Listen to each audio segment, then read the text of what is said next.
Okay. Here we go. Here we are. Series 3. Best one yet. Yep. I'm Simon Bird. I play Will. I'm Joe Thomas. I play Simon. I'm James Buckley. I play Jay. And I'm Blake Harrison, and I play Neil. Yeah. We are the In-Betweeners. There we are. Blake, I was. Oh, don't worry about it.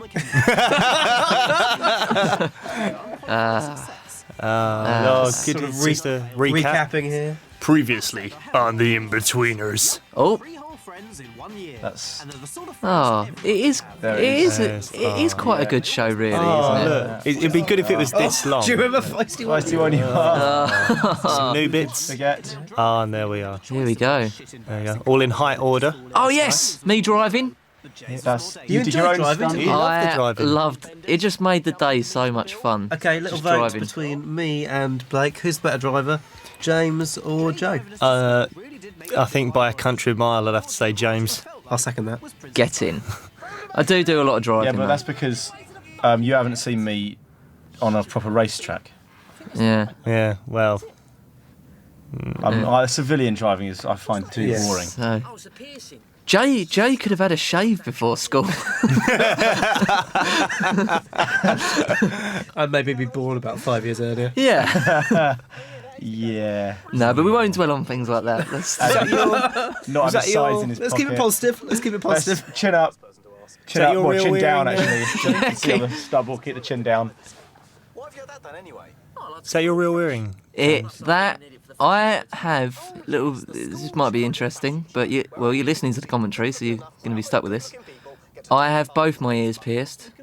Is that true? Yep. Only one of them is still open though, and that is the one with the little stud in there. Very interesting. So 2 piercings, 3 tattoos now. 3 tattoos. Yep. Oh, what's the third one? Little one on my chest. Little star. Nice. Wow. Star of David. I haven't just. You found Judaism. I haven't just. territory. I didn't just get it out then because it sounded like that you just went nice. Nice. I did not show off my chest just then. So what episode is this? This is episode one. one. This is Episode the one. fashion In a way, Is it I'm not? quite interested to. Never seen Yeah, it. we haven't No, seen this yet. Not so, seen it, so we're There we talking go. over it. And there's a quick change of haircut for Jay. Mr. Gilbert, well- Greg Davis, very tall man. 6'8". That line kept confusing me because I kept saying, "It's an earring, sir," and I don't mean the stud. Yes, Sutherland. I don't. You sat next to him in registration for 4 years? With a dry There we go. patch. I'm just trying to listen to it. We're straight in with Neil's. Rapier wit. Those who are sort of keen on Between Spheres will notice some of the posters in the background of the common room have changed. Kidney failure. Let's see what's been. Out go. What were the ones that were in the first couple of series? They had, I'll tell you who The has gone. Maximo Park one's gone. Maximo Park's gone. is the Britney The Lost Spears one Boys. still there? Marilyn Where Manson she's been is still graffitied all there. over. Marilyn Manson. That's what all the kids are listening to.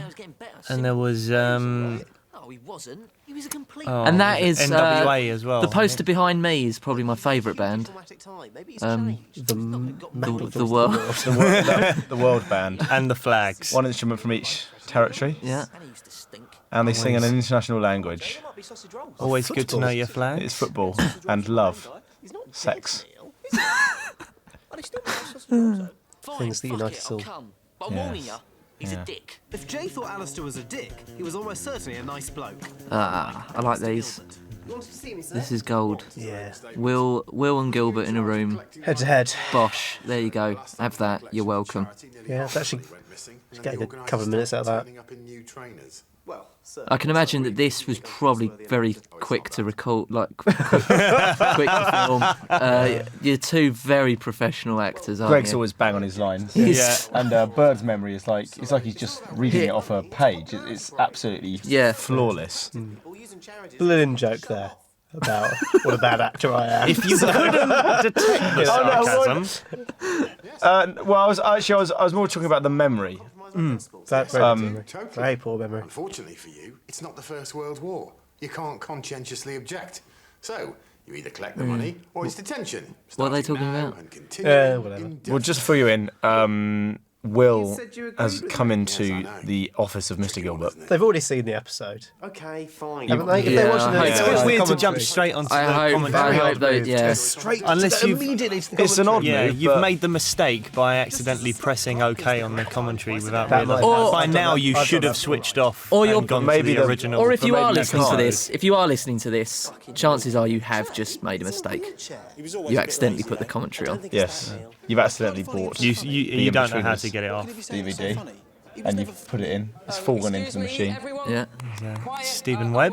Not actually disabled, so that's just a little mark of the Yeah. quality Yeah. that And these Stevie Webb people, brought to this show. these is not actually school children. They're acting. The wheelchair that was used was a very, very good wheelchair. It was carbon fibre, It was actually. We had and some fun with that, if didn't we? you went fast enough, the wheels did light up. You're not modelling anyway.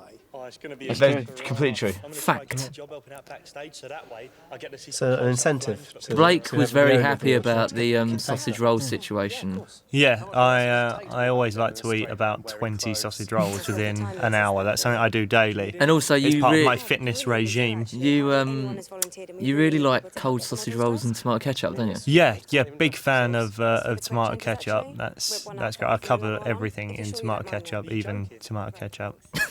So that's good. Hi, I'm Will, by the way. I'm relatively new. Are you the kid who shit himself in the exam?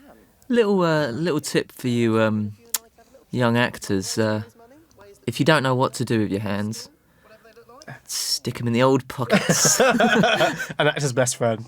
I think me and Joe both have our hands in our pockets. Yes.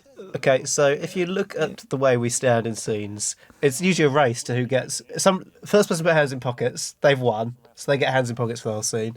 Then I'll often go for arms crossed. That's second choice for me. You hands don't. on hips. Yes. You Slightly don't. camper Yes. stance, but I'll often go for that. You don't want to be left with them hanging uselessly by the sides. That feels. I can't believe that happens in normal life. It must do. But if you try and do it, you'll notice Stupid you feel like an bastards, idiot. aren't they? Those Yeah. fingery twats. Those bloody little bony little numbers. Yeah. Hey, Joe, Yeah. where are the Andes? Oh, I don't know where are the Andes, Simon. At the end of your armies. Oh, zing! Excellent. James and Blake laughing along. Yeah. How about a free ticket instead? Well, it's for charities. There aren't really any free tickets. Yeah, nice one, Carl. I don't get many. I think I've had 2 scenes with Emily for the whole of the 3 series. Wonderful young actress. That's a, I know, it's such a treat to be able to work with someone who can react. Come on, are we and- allowed to say about your mum, Robin? Oh, yeah. You'll notice that throughout the Oh, series, Simon's mum, played by Robin Weaver, is sort of hidden behind props or people or obstacles. That's because she was heavily pregnant. yeah, Robin and I, in the filming of series 2, Yeah. Joe. One long started night. spending a lot of time together. She's an amazing woman. Obviously, Also, we have to say that. Also, that's not true. your brother in this has he shot up, didn't he? Yeah. He's got really tall and sort of turned into a man all of a sudden. He's become a man. Yeah, which sort of suits us because Yeah, there's a lot of sexual tension there now. well, I wasn't going to say that. I was just saying that everyone's getting old. Well, I think it's so great that you're helping out. What's your favourite charity? I don't come round. Probably something like Oxfam, to be honest. They're pretty good, aren't they? Can't go wrong with They're Oxfam. solid, aren't they? Oxfam. Amnesty International, they're pretty good. Yeah, very Amnesty, excellent. yeah. What do you say, One of the Sam? all the cancer ones. Maybe a small dose Yeah. of the drug. Research, Will, support. Seriously, you have to stop cop blocking with all this principled shit. Simon, if Nelson Mandela hadn't stood up for his beliefs, where would we be now? We wouldn't have Fair Nelson's point. column for a start. Great joke. We would. Yep. Of course, Nelson's column has A little nothing bit of to do with advertising for Nelson Adidas there Mandela. on Neil's t-shirt. Neil's wearing an Adidas. You won't be laughing when I'm getting That's It do- that's That's 3 times so bad. isn't it? that. modelling. That's fucking ridiculous. In case the models fancy themselves so much they actually eat themselves. Oh, you would if you could, though. What? Suck yourself off. That's not what I meant. Yeah, I bet you Misunderstanding. tried it. We all have. I used to lick your tip once, but it took a lot of stretching, twice a day for a couple of Boys, It's not worth it, really. have we all tried it? I've not well, bothered. we'll I try don't. it. Yeah, it's more. Try it now, Joe. I've not. Oh, he's done it. Oh, wow. Oh, wow, And he's gone. that's impressive. That was quick as well. Thank you very much. hanging here. Presumably they're on the other side of the curtain. Well, why have they done that? We can't see him getting undressed now. For that exact reason, Neil. Oh, fucking bollocks. Come on, you're Good making me line. uncomfortable. Well done, Blake. This is a little Cheers, mate. That was beautifully executed. Yeah, nearly ready. Great. We're having an Nice, after party in the common nice room boxes later. there. Mark Donovan. Thank you. So you'll come to that. Are they your own or charity? I've got a pair like that. What do you favour? Oh, well, we've all been there, haven't we? Oh, no. Oh, God, not. It's in a weird place, though, isn't it? It's like in a so very higher weird than the place. penis. It's a bit higher than the penis, but it's one of those ones you do. Things to deal with. Why say that? Oh, we've got to fill this time up with something. You do. So just say erection. Any volunteers? See you later. Oh, There's Wayne. Oh, God. Pedo Kennedy. The villain of the piece. There he is. We've decided that what we love about Pedo Kennedy is that the joke was that obviously that sometimes school kids say, "Oh yeah, he's a pedo," when the teacher clearly isn't a pedo. But with Pedo Kennedy, you never Just he's a pedo. you're never too sure, are you? He's a genuine pedo. No, you are sure. Well, I had a reading week, so I thought I'd come home. Didn't know this was your sort of thing. Dancing on Ice as Emily Atack there. Emily Atack, why did you leave me to go dancing on ice? Did you? No. Did you? How often did you vote for her? Make it, so they put me down as like a James, I'd special imagine guest, because which is obviously really we were. embarrassing. Just We like- all we did, like as a blanket. We did like 10 a day, right? 10 Yeah. votes each. You are gonna That was have to just watch the. me, though, aren't you? I Even though- then on actually top- did go and see her live, and I thought she was very good. I mean, it was the It time she was got knocked out. but Pretty impressive. she was still very good. I tried to use bribery, and I even had a few high-profile figures who were opposing her. Assassinated Yeah, done away with to keep her. to try and improve her chances. Yeah. Are you aware this weasel's trying to stop people giving money to charity? Well, No, that's not. I wonder if you would be a weasel if you were an animal. I tell you what, You've got weasel-like qualities. Yes. would he be a weasel? Who, Thomas? No, you. No, you Me? the bird Yeah, man. yeah. Well, Weasel-esque He'd qualities. obviously be a bird. Like a toucan, like Zazu from The Lion King. Yeah.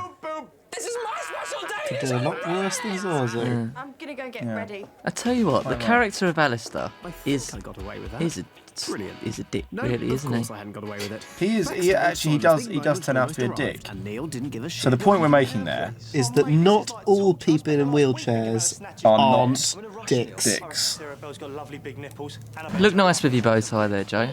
Thank you, James. It's only a curtain. We can hear everything you're saying. That is the voice of can't remember the character's name. 'Cause- Sexy Sadie? Sexy Sadie. Had the Sexy Sadie Sadie Cunningham. Swatteray. That's Sadie it, Cunning, yeah. Alright, Eve Sandler-Ponce, what's going on here then? Izzy Laughland. They put a curtain up so we can't see the clunge. It's totally sexist. Ah, the crafty fuckers. They tried this when Little- we did the school play. Is there a wink? Is there a wink in this? James had a little game, seriously doing There's produce, where one. he wanted to see how many winks he could get into the. No, what The I end wanted product. to do, was I wanted to try and get a wink in every episode. But because we film it out of order, I couldn't the way remember. he dealt with that, rather than figuring out which scene he'd do the wink in per episode, just wink in every scene, just to guarantee we get at least Just to one. guarantee there was at least one. And that every is the type of thing you have to do on a film set to make it fun. You should be. Weird. Wayne Shepherd find very good at playing a paedophile. Finds it comes very easy. It is Totally disgustingly, natural. Totally disgustingly We asked accurate. him why he was so good at it. Yeah, but he couldn't. He couldn't speak. His mouth was full. Oh, good. Very good. Okay. Very good. And for those of you who didn't get that, the implication was that it was full of a child's penis. Yep. Oh. Okay. Oh. Can't get that button. Get that button. Yeah, he's got it. He's got it undone. Very cool. Like James Bond. Yeah. James Bond would have killed somebody in the time it took me to get that button undone. You try anything like that again, and I will. Alistair, I think we got off on the wrong foot. Is that meant to be a joke about the chair? I can walk, you know. I just get tired easy. No, it's not that. I think we just differ on ways to raise money. I happen to think See, that the thing this is, right, exclusive and about Valentine's. Will's being very genuine, you know, he's not got a problem with charity or anything like that. But Alistair's just being a dickhead. He is a dick. He's a really he's ruined this. He's an irritating character. For those of you that are really into your wheelchair acting, Jason Bateman plays a very good wheelchair-bound character Who's in that? The X. He's from Arrested Development. He does the film with Zach Braff. Oh, I don't watch any Really of good. that bollocks. What, films? Nah. TV. I can't watch all that shit. Yeah, Alistair find it weirdly difficult just to take a tablecloth off his head. Quite simple, just take it off. He's in a wheelchair though. So I'm taking off my jacket there. Good. Say what you say. And off comes the tie. The bow tie comes off. If you shoot yourself in them trousers, I ain't It's got to be next. I'm still wearing the shirt, but now Will's come in. Will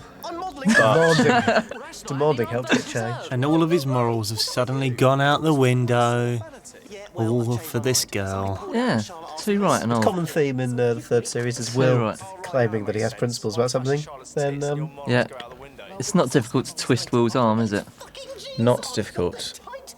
So Simon is putting on the jeans. He is. There. They're very tight they are, jeans. they're skin tight jeans. Don't A little thing about the jeans I'm wearing, they're skinny tight jeans as well. That I grew out of by the time we got around to the pickups. James got really fat. They were fastened together with a safety pin. That kept popping. Yes. It just kept flying across the seam, spoiling everything. What can I say? We are going to get fat if you insist on paying us. you keep paying us to be on television. We We're will. gonna get We are fat. going to eat pure butter. Who do I know that's really short? And then obviously Can't get Marge in this country anymore. No, not really. What? Margarine. What are you talking about? It's a Not fact. true. Fact. Real life margarine could be true. It's banned. Are you Banned talking about from this country. You talking about Flora and that? No, I'm talking about. It's all that Jamie Oliver, isn't it? He's ruined everything. Well, I think Marge is better for you than butter, isn't it? Oh, is it? Oh, what When am I you're- thinking about? I don't know. Maybe lard. Yeah. I'll do literally anything a girl I fancy Like illegal arms. You can't get them anymore, no. You can actually if you come through me. Oh, dancing. A little bit of dancing. What was This, the name of your choreographer? Bird? Oh, don't ask those sort of questions live on DVD commentary. I'll tell you. I'll tell you what. This. I'll tell you what is amazing. This is the one thing you're gonna watch. The fashion show episode. I'll tell you what is No, amazing. it was is that this has been choreographed. Joe, what was his Sparky. name? Sparky. Sparky is bloody brilliant, actually. I mean that. Backstage, Neil's finally Yeah. experiencing some job He's a satisfaction. lovely scouse bloke. Oh, there we go. That's what Neil wanted all along. That is why I took the job on. To see Blake in the background of a shop. Oh, This is classic. there's the hairy guy in the background. Oh, that's It's a really subtle, good that's reaction good. as well. How did he act with those like so glued on? Yeah. Are they Speedos? Simon, you've been brilliant all night. Plus, you've got a great body. Please? You do, Joe. Thank you. Yeah. You You do. do have a very good body, Joe. You have the best body out Thank of you, us three. boys. Thank you, my friends. What is that? In What is that world little bump? terms. What is that little bump on my t-shirt? I think it might be microphone. Oh, mate, you don't look great. It's covered in pus. Oh, That's I better get this looked at. Good luck, boner. look at that! Look at that microphone. Pretty clear. Again, I laugh because it's not my fucking job to do that, to sort that out. So get on it, whoever it is. Okay, but also all the people that work on the show are great and we love them. Nah, they're great. They We are assure good. you the They're person good. They're good responsible boys. has been not only fired, but Killed. kicked to death. They've been stoned. I quite like this t-shirt that I wear here with a red stripe across it. What do you think that means, Joe? I think it means that I'm a Communism. Scorpio. Oh, communism.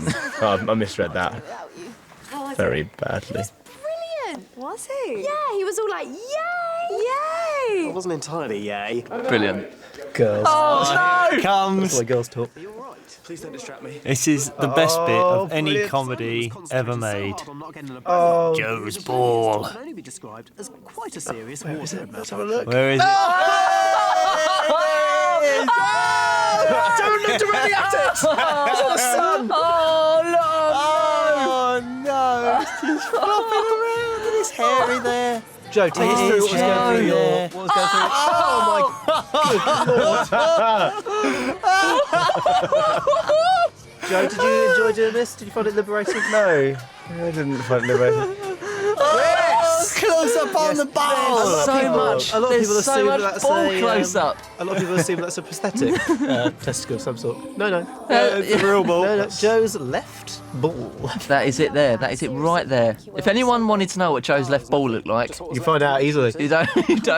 Just Very ask easy him. to find Just out. ask him to get it out. Evidently that works. The director and the producers of the show could not believe their luck when Joe was quite happy to... Turned up and auditioned that day. Yeah. Yes. Well, He looks like a man we can break. He looks like a broken man we can break even further. He looks like a man who's willing to exhibit his testicles. I don't really believe in decisions. A little thing about that conversation there. here, I think. Sadly, I think happened to Mr. Morris. He was having a conversation with a girl that he quite liked, and she was saying how sort of great he was and how she'd love to find someone like him. And he was like, "Well, what about me?" Well, good to talk to you. She laughed at him. Is that all? Not you, Ian. Obviously not you! You said I wanted a man. Oh, that's a good one. That is funny. Sweet, You. stupid idiot. I said I wanted a straight male. God, Podge. God. I said I wanted a thin man. He probably was. What's that? We've raised a hell of a lot of money, haven't we, Carl? You know your So, Joe, the testicle. Joe was worried that his testicle was abnormally hairy. Boys, what do you... I would, from my experience of taking off Joe's pants in the field trip episode, I found you to be quite a hairy young man. But you know, I quite like that. Yeah. Every girlfriend I have You're lying there, is Blake, always incredibly because hairy. Like, you've obviously worked your way through every different sort of male physique to call Joe a young man in an attempt to is, try and satisfy. To call Joe a young man is gross. Of all the males that I've undressed, I would say that Joe is probably the fittest. Yeah, you've taken the words and out I've of my mouth. undressed quite a few males. Blake, would it be fair to say you shave your balls? That would be a fair estimate. Yes, not completely. You know, you can't go bald. A literal statement. There's a trim. You've got to have a trim these days. It's hygienic. What do you it's use for the to trim? ladies. You don't risk a razor. Surely not a razor. No. Just clippers. I'll tell Get you your what. Clippers out. Don't get me started on clippers. Why not? What's the problem with clippers? Well, because I have one pair of clippers that are mine, and my flatmate told me this could be the most boring story I've that ever he heard in my life. had Go on. clippered his balls, and I said, "Well, what did you use to do that with?" He went, and he sort of said that he had his own clippers, but I've see where never this is going. seen them. He doesn't have. I know what he did. Still going. But Sorry. I don't want to cut him, but this is the scene that we did in the pickups where James had put on quite a lot of weight. Yes. So let's see Podgy James. And you can. If you go. To be honest, I've actually lost a lot of weight since then as well. Slipped back into depression. No, that's a joke. That's a joke. That is a joke. That is a Depressed joke. people make a lot of jokes as a That way is of trying to That is a joke. break out of the malaise. She basically told me I had no chance at all ever. Yeah, well, I told you that. Yeah, but funny enough, it hurt more coming from I might start wearing wrapping up headbands. now. Wrapping it up. I did not know that. This is a completely different school to where we usually film as well. Good fact. Don't worry, it was after. Which is why you're probably thinking, why are they in a completely different school to where they usually film? Well, I'll tell you. Because, well, we had to go to a different school to film it. It was probably something to do with the national curriculum and needing to teach children in the other school. Myself. None good or bad. Jay's driving. Little roundup montage. Neil is catnip. God, this seems like ages ago now. Kidney doesn't mean you're not a total dick. And Simon has extremely hairy There it balls. is. Oh, yeah! I love the way the graphics. The little brought out graphic of the little ball. Oh, that's good. That is funny. Yes. Oh man. But I remember- Ball graphic. But that's it. That's all you need to All do. I can think of is that I think I've, you know, If you like, wanna make you know, a- like funny foods you've eaten. I think I've eaten a testicle once, but that's yeah, all you I can probably think of have. when I look at that. And also, you know, I didn't say you could eat it. Good. What? Here we are then. It's my DVD commentary. I'm up at the Edinburgh Festival. I had 4 hours sleep last night, so it's probably going to be fairly negative. Let's hope not, though, 'cause, you know, great show. Hate to bring it down just because I've not had enough sleep. It'd be awful, wouldn't it? My name's Will Mackenzie, and my Look at that evil little midget. No, that won't go in, I'll tell you that now. I mean, I failed all my Yeah, handsome man. I have made 3 friends. Yep, 3 whole friends. Boy with a sock on his genitals. Someone punching a fish, someone vomiting. Interesting seeing those pieces all put together. Sort of gives you an idea of how highbrow some of this is. Embarrassing car we got a lift to school in. Simon's was more yellow, but Jay's was more dangerous. Nissan Micra. Jump in the Mingemobile. Strange thing to call your mum's car. It's an underrated car, I think. Micra. It's a big hit for Nissan. Was Princess Diana. They don't tell you that in programmes like this, do they? Give way to the fucking left. Stupid old bint. I think it's the right, mate. Nasty language. Oh wait, yeah, that does sound familiar. Nice boy, James Buckley. Oh, it's a piercing. It's just a stud for now, but my Almost perfectly round head. Interesting. Have you had the left ear pierced? Yes. Isn't that the one you get pierced to show you're gay? Fuck off. Oh yeah, that is. That is true, is it? Is that true? I've got my left ear pierced. I'm fairly sure I'm not gay. Maybe I am. Who knows? Doesn't matter, does it? 2010. It's because I went to a private school. Why have you had that done anyway? Oh, I like to keep my look fresh. Plus, I'll probably need it for the fashion show tomorrow. Oh yes, the school charity fashion show. Fashion show, Good yeah. looking enough by other good-looking people get to take part and raise money. Very true. Special guests. Special guests? Oh, I wonder who that's going to be. Maybe Beyonce and Jay-Z, the Obamas. Look, I don't give a shit what you think about it, because when I'm up there modelling, I'll have my pick of the snatch. Everyone knows that male models get all the pussy. I didn't know they asked you to model, Jay. Incredible. Yeah, and I haven't asked anyone. The character has an incredible desire for Are you deaf? I've not been asked. female genitalia. Look at me. Well, I've been asked. Fuck off! Carly's one of the organisers and she's asked me to model. You? Who wants a model that looks like a spotty baby crossed with the Statue of Liberty? Statue of Liberty? His hair. Oh yeah. It Good was line, hard to innit? know where Jay got the idea he should be a male model. It seemed like it just stemmed from a sense of thinking Simon It's just, of course, seeing those kids knocking the ball around reminds me, straight away takes me back to when I was an actual teacher. Give it a rest now, Jay. Good morning. There he is. And let's get this over with. Here's the eye candy. Wait a minute. Have a look at that. What is that? It's a stud. Look at that. You can't hear what's being said, really, because you just look, oh, bloody hell. My human rights. Tell you what, that is a man. Right. I'm sure That is a good-looking chap. That's what this scene's all about. They didn't even need to write dialogue for this. Just roll out the old... Roll out the hottie.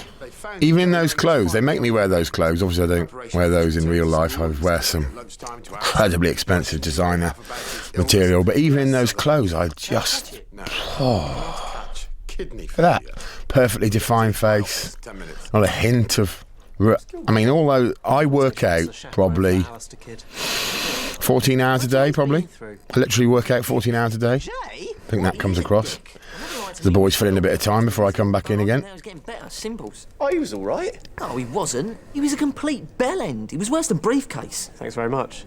Look, he's had a hugely traumatic time. Maybe he's changed. He's not going to got more interested in an hospital bed attached to a drip for a year, is he? What a sympathetic view of a life-threatening illness. And he used to stink. No, I'm not going. Oh come on, Jay. There might be sausage rolls. Why would there be sausage rolls? We had sausage rolls when my nan died. He's not dead, Neil, isn't he? Genuinely my favourite line of this episode. I'm warning you. Great line. If Jay thought Alistair was a dick, There he he is. was almost certainly a nice bloke. Unlike Mr. Gilbert. You wanted to see me, sir? Want is an overstatement. Good God. Putting you in charge of collecting the money for tomorrow's fashion. Honestly. The last time they had a collection for charity, nearly. I never thought it'd be possible to be actually aroused by looking at yourself. Well, so I'm really pleased that you think I'm trustworthy enough to... It's not that. I just know that if anything Look did at the happen, state of I that. could break you. Dear me. Well, the thing is, I mean, what colour is my hair exactly these days? I'm sorry. it's not about raising Sort of money. awful, sort of baby vomit blonde, Charities an excuse to show mixed with the telling As it happens, Mackenzie. grey misery of middle age. Great. So you understand why I'd rather not compromise. Drinking quite a lot of coffee in the booth. I must be, to try and keep me awake after my 4 hours sleep. You may have noticed that my mood's flipping from sort of self-congratulation to incredible self-loathing, but that's how I'm feeling right here, right now. You said you agreed with me. Yes, I know. It's a tricky one, isn't it? Yeah. Okay, fine, I'll do it. But I'm still exercising my right to protest. Good. Just make sure it's not a dirty protest like the last one. When he shit himself. That's the line I suggested as a little addition to that there. Just make sure it's not a dirty protest like the last time when you massively shit yourself. Apparently that was too on the nose. Fucking milking it. Jay? He's in a wheelchair. He was always a bit lazy, though. I don't think it's that, Neil. Why is Carly finding him so funny? I mean, what can he be saying that's so funny? He was never funny. Excuse me, everyone. Quiet. I want to talk. Incredibly irritating. Super thanks to everyone. This is a great piece of acting, because I was standing behind the camera at this point thinking, God, he is really irritating. Especially all the Quite a skill. That horrible little laugh there. I watched that take 10 or 15 times. In the end, I had to go out of the school building and really punch myself in the face. Oh, it's going to be a gasharama. I'm going to try getting a job helping out backstage, so that way I get to see some close-up flange, but for charity. Hi, Simon. You coming to the rehearsal after school? Yeah, of course. Yeah. How much rehearsal does it take to walk up and down in a straight line wearing clothes? It's more for timings and stuff, really. Do you need any help, Charlie? Oh, brilliant. We do, actually. Hardly anyone has volunteered, and we really need people to help get the models dressed. Christ, I knew they were stupid. Can't they even dress themselves? It's for the quick changes, actually. Whip one outfit off and another one on. If you're sure you don't mind, Neil. Sorry, I've just realised that I've actually fallen to just watching the programme at this point. Everybody cool? Hi, I'm Will, by the Shouldn't way. be doing that, really. I should say something. Shit himself in the exam. I know where I was during this scene. I was gorging on biscuits. Gorging on biscuits. Not so much a mid-afternoon snack. Just more a man with a real problem. Just guzzling on sugar. You don't think him and Carly are... I know. I'm actually there. I tell a lie. They are. I bet he's wheelie good. Oh, I do remember this. Oh, no, I'd already had the biscuits, and I was standing there in the background, coming up on the sugar at this point, absolutely buzzing, pretending to talk to that kid to my right. In fact, literally Yeah, but I think I'd fancy him a lot more if I saw him. a time bomb, a sugar time bomb waiting to go off. See tits and or fanning. I was probably eating more biscuits at this point, whacking them down me now. Custard cream after custard cream. There was one point where someone said, oh, all the extras are eating all the biscuits. It wasn't them, it was me. I've had my ear pierced. I think in the 8 days I was filming on The Inbetweeners, I ate in the region of 12 to 17 family boxes of biscuits. First reserve, then. Well, we haven't really got any. Easily 2 family boxes a day. Cool. Simples. Hmm. How about a free ticket instead? Well, it's for charities. There aren't really any free tickets. Have another little bit more caffeine now. Should send me into overdrive. Chance of becoming a model. But Simon was practicing hard. Simon's my best friend. This bloke is my best friend. What the fuck do you think you're doing? Spying on me? Spying? Is that how you get your kicks? It's all right. It's just I think we found the new David Beckham. Right, that's it. That is it. I'm sick of you people. Nice cardigan, isn't it? Out now. You've got school tomorrow. Yeah, run away at the weekend. Unusual collar. Is that a hood or is that a collar? I think it might be a hood. Where are you going? Paris or Milan? What a lovely idea. And some pockets as well. He's just like Naomi Campbell. So Simon was well on his way to becoming a supermodel. He had the temperament. Now all he I needed like that. Why not? Why not do something a little bit different though? Take a cardigan, stick some pockets in it and a hood. Lovely. Oh, ties in nicely with this being a fashion show thing. My daughter is one of the models. Then you've failed her. What? God, £5, please. It's not ideal, is it, having him on the I door? think it's so great that you're helping out. I knew you'd come round. I don't come round. I still feel exactly the same about this. Stifling a little burp now in the sound booth. What is wrong with you? Oh dear. Nearly died. God. Didn't turn into anything. Not always the way. Of the truth? Will, seriously, you have to stop cock-blocking with all this principled shit. Simon, if Cock-whatting? Nelson Mandela hadn't stood up for his beliefs, where would we be now? We wouldn't have Nelson's column for a start. Yes, we would. I better have piss before this starts. And a poo sign. What have you done? It's my new look. What the Pat Butcher look? I'd say more Pirates of the Caribbean. Exactly. If the pirates shopped at Matalan. Yeah, well, you won't be laughing when I'm getting all the pussy because I'm up on the catwalk. You're not going to be on the catwalk. You aren't modelling. On first reserve. What, in case the models fancy themselves so much they actually eat themselves? Oh, you would if you could, though. What? Suck yourself off. That's not what I meant. Yeah. But I bet you've tried it. We all have. Oh, I managed to lick the tip once, but Well, I haven't. Stretching twice a day for a couple of weeks. I haven't tried that, I can tell you now. Those of you who are sitting at home recognising that, going, oh yeah, we've all had a go at that. I most certainly have not. I certainly do not want that near my mouth. Presumably they're on the other side of the curtain. Well, why have they done that? We can't see him getting undressed now. For that exact reason. I think I'm in this scene. Fucking bollocks, that's a spanner to my plan. There's got to be a hole. Come on, you're meant to be getting my clothes ready. Yeah, I think this is a little bit more important. You ready to go yet? Again, I'm just watching the programme now. I'll have some more coffee, hang on. Should bring me around. Oh, yeah, obviously. Oh, I spilled a little bit in the sound booth. I was washing my hands and it splashed back onto my lap. It's fine. Just make sure that everything is. I did that when I was at It's okay. Stephen Jenkins' party when I was about 9. And I had a light blue denim suit on with a $6 million man badge on the pocket. And I had a little bit of splashback in the toilet. Everyone noticed. It was awful. And I suppose at least if you run out of space, you better hang the clothes on the end of I don't think I've ever really got over it, to be honest. Sexual predator in a waistcoat. As, I was having difficulty convincing proud Wayne parents to Shepherd, join my very club. talented man. Hello, stranger. Someone unfazed by playing a paedophile. Charlotte! Here! Yeah, good spot. Yes! Ha! No! I mean, what are you doing here? Well, I had a reading week, so I thought I'd come home. Didn't know this was your sort of thing. You know, fashion. Oh, it's not. I think it's shit and everyone taking part in it is a vain, talentless twat. I'm in it. Apart from you. And maybe Si. Why did no one tell me you're in it? Well, I didn't know if I could make it, so they put me down as like a special guest or something really embarrassing, just because I once did some catalogue modelling. Underwear? No. You are going to come watch me. I'd like to do some catalogue modelling. Oh, yeah. No, I was only joking about Just staring out into the middle distance. Seeing a lovely old pair of pants. Having a look out in the middle. Is anyone listening from one of the big catalogues? I'll tell you now. I don't even want paying, to be honest with you. Give me a nice old pair of pants. Stick me on a rocky outcrop. I'll look into the middle distance better than any of those people. This weasel's trying to stop people giving money to charity. Hands on hips. Maybe a pair of moon boots. Why don't we go and have a chat about this somewhere different? No, let's talk about it here. Wasn't a request. See you later, Charlotte. What are you doing? Are you trying to wheel me away? God, he's irritating. It's incredible, isn't it? Incredible. Trying to sabotage this event. I won't stand for it. I won't stand for it. I won't. This is my special day. You're trying to ruin it. Not enough people who assist those in wheelchairs. Scatsing. I think we can all agree that.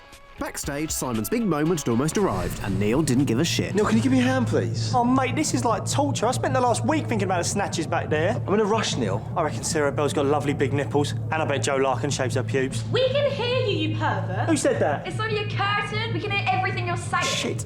He's really sorry. I recognise one of those voices. It's Simon Cooper. Do something, Neil. How big are Sarah Bell's nipples? Right, that's it. I'm getting a teacher. Shit. Thanks, Neil. Good job. All right, Yves Saint Laurent, what's going on here then? Neil's getting shit. They've got a curtain up so we can't see the clunge. It's totally sexist. Ah, the crafty fuckers. They tried this when we did the school play. We just cut a hole in the curtain and stuck our knobs through it. It was well orny. We was getting noshed off in between scenes. Glory hole, I think that's called. I don't know. Obviously, I'm not interested in that kind of stuff, but I'm led to believe that that's commonly known as a glory hole. Tell me my fucking cufflinks, please. All right, precious, I'll help you. Which is ironic, really, isn't it? I mean, putting your penis through a hole and offering it up to a total... Hang Come on. on, we better get you out of these clothes. Let's enjoy this moment. Massively inappropriate. Oh. You should be. So as Neil tried to swerve the advances of a man who it seemed incredible the school continued to employ... Here comes the looks. Oh no, I thought I was coming up then. Oh, there he is. The theme is Glamorous Nights and is put together, in correct tense, by Carly D'Amato. Ironic, really. My actual grasp of the language is appalling. Are the equally gorgeous Lovely jowls. Stephen Good God. Richard Murray and Simon I'm going to start wearing one of those masks, a full head mask. I'm not sure what the word for the opposite of cool is, but I think I know what it looks like. Dear me. Sadly, I couldn't enjoy Simon's dreadful modelling for long. I had a two-wheeled nightmare on my case. Mackenzie! You try anything like that again, and I will. Alistair, I think we got off on the wrong foot. Is that meant to be a joke about the chair? I can walk, you know, I just get tired easy. No, it's not that. I think we just differ on ways to raise money. I happen to think that this is exclusive and about vanity. And I happen to think you're a wanker! It's not very mature, is it? Even in this chair, I could kick your ass. I could kick your ass right in. Ow! Let's not make a scene. Come on! Hey! Oh, look at that. It is mental! Fuck you! Well, you've got to help me. Oh, hey, sexy. I was supposed to be modelling with Paul Keenan, but he got so nervous he drank a bottle of vodka Again, and passed out and stuff. totally distracted by the programme itself. Incredible. Literally the attention span of a goldfish. And I tell you, I've drunk 2 cups of coffee now. Right, I'm pouring out a third. This, my friends, is probably going to be dangerous. I don't know what it's going to add to the programme commentary, but I think I've never had 3 cups of filter coffee on the bounce. Let's see what it does. Give that a stir up. Let's check ourselves in. This is actually enjoyable. Oh. Shitting myself kind of way. Oh. Shit yourself in them trousers, I ain't touching them. Of course I have. Oh, that's it. Neil, quick, I need help getting That's given me a little buzz already. dressed into something else. This. Stop it up. Let's go for 3.5 cups of filter coffee. Lovely. There we go. This is going to liven this commentary up a treat. Yeah, well, I've changed my mind. Somebody pulled out and Charlotte asked me to film it. Young man, taking his trousers down. Smashing. Oh, right, now it makes sense. One flash of Charlotte's tits and your morals go out the window. I think at this stage, if I remember rightly, I'd gone out to where the sandwiches were for lunchtime. It was a good hour before lunch. And I'd made a little hole in the cling film that was covering them all. And I'd started pulling sandwiches out one by one. Because I felt genuinely, I'm 42 years of age, I genuinely felt like I shouldn't start eating sandwiches until it was officially lunchtime, such is my fear of authority. So at 42 I was pulling sandwiches out of a small hole I'd made in some cling film, and then I was eating them hidden round the corner in case anyone saw me. So quickly. Exciting, isn't it? So what's happening during that? Pretty showbiz. I'm really pleased you picked me. It means a lot. Didn't have a choice, really, did I? Didn't you? No, we had to find someone to fit the clothes, and I was like, who do I know that's really short? Oh. And then obviously It's not very nice, is it? Is that really the reason? No, not really. They let me choose who I wanted, and I chose you. Oh, thanks, Charlotte. Although it did have to be someone short. Never noticed that little Madonna gap between his... Oh, Ellen, hang on, sorry. Distracted by Brilliant. fat old man. I'm a principled man, and one of those principles turns out to be I'll do literally anything a girl I fancy asks me to.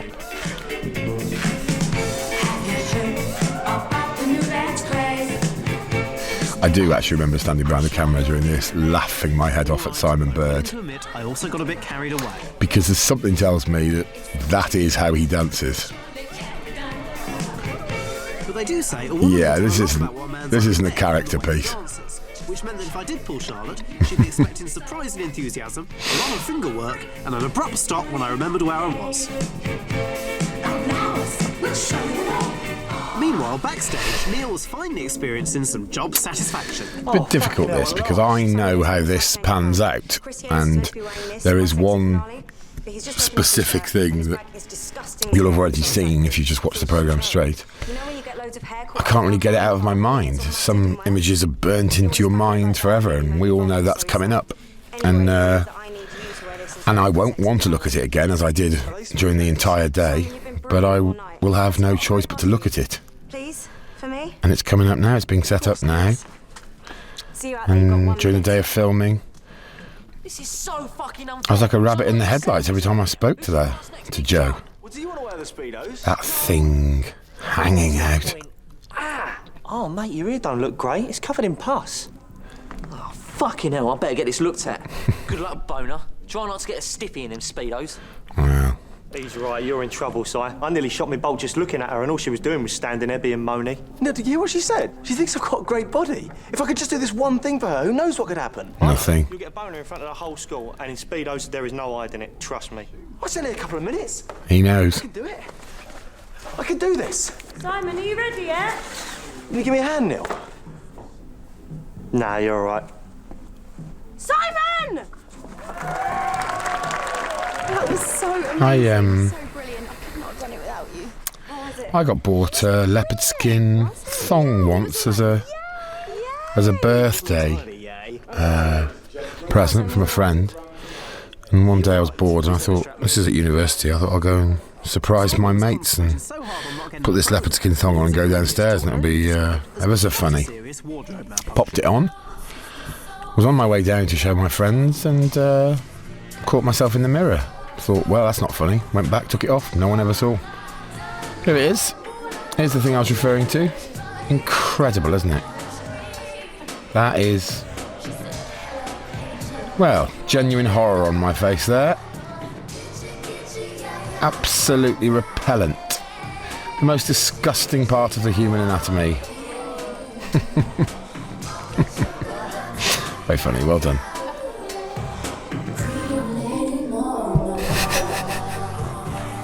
Not his real testicle, of course. Seriously, thank you, Will. I'm so Plasticine. Oh, it was nothing. Just what was left of my dignity. Plasticine rolled onto a barber shop floor. grateful. I would have done that for me.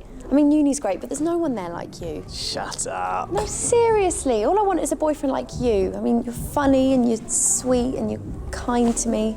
I think I'd be happy if I had someone in my life just like you. Yeah, poor lad, look. Genuine hope. Genuine hope in the eyes. No. Not you.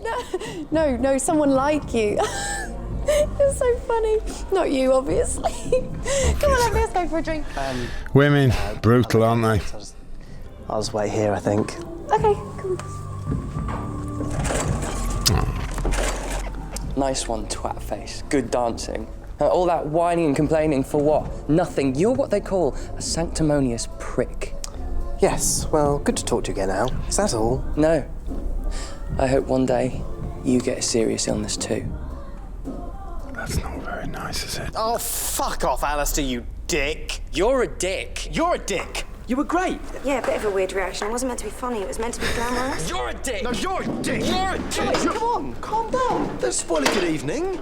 We've put on a great show, and we've raised a hell of a lot of money, haven't we, Carls? You know your testicle's sticking out. What? Is that why everyone was laughing? Has it been out the whole time? Oh my God, you've been walking behind me, mocking me. You ruined my big night. I thought you liked me, you arsehole. That's unfortunate. It's all right, it's cool, come on. Carly, listen, please. Oh, dear. Bit of dramatic. It's only a bollock. Fucking hell, I'm gonna kill Neil. Didn't you feel a draft? Yeah, it was tingling, but Doesn't put it away.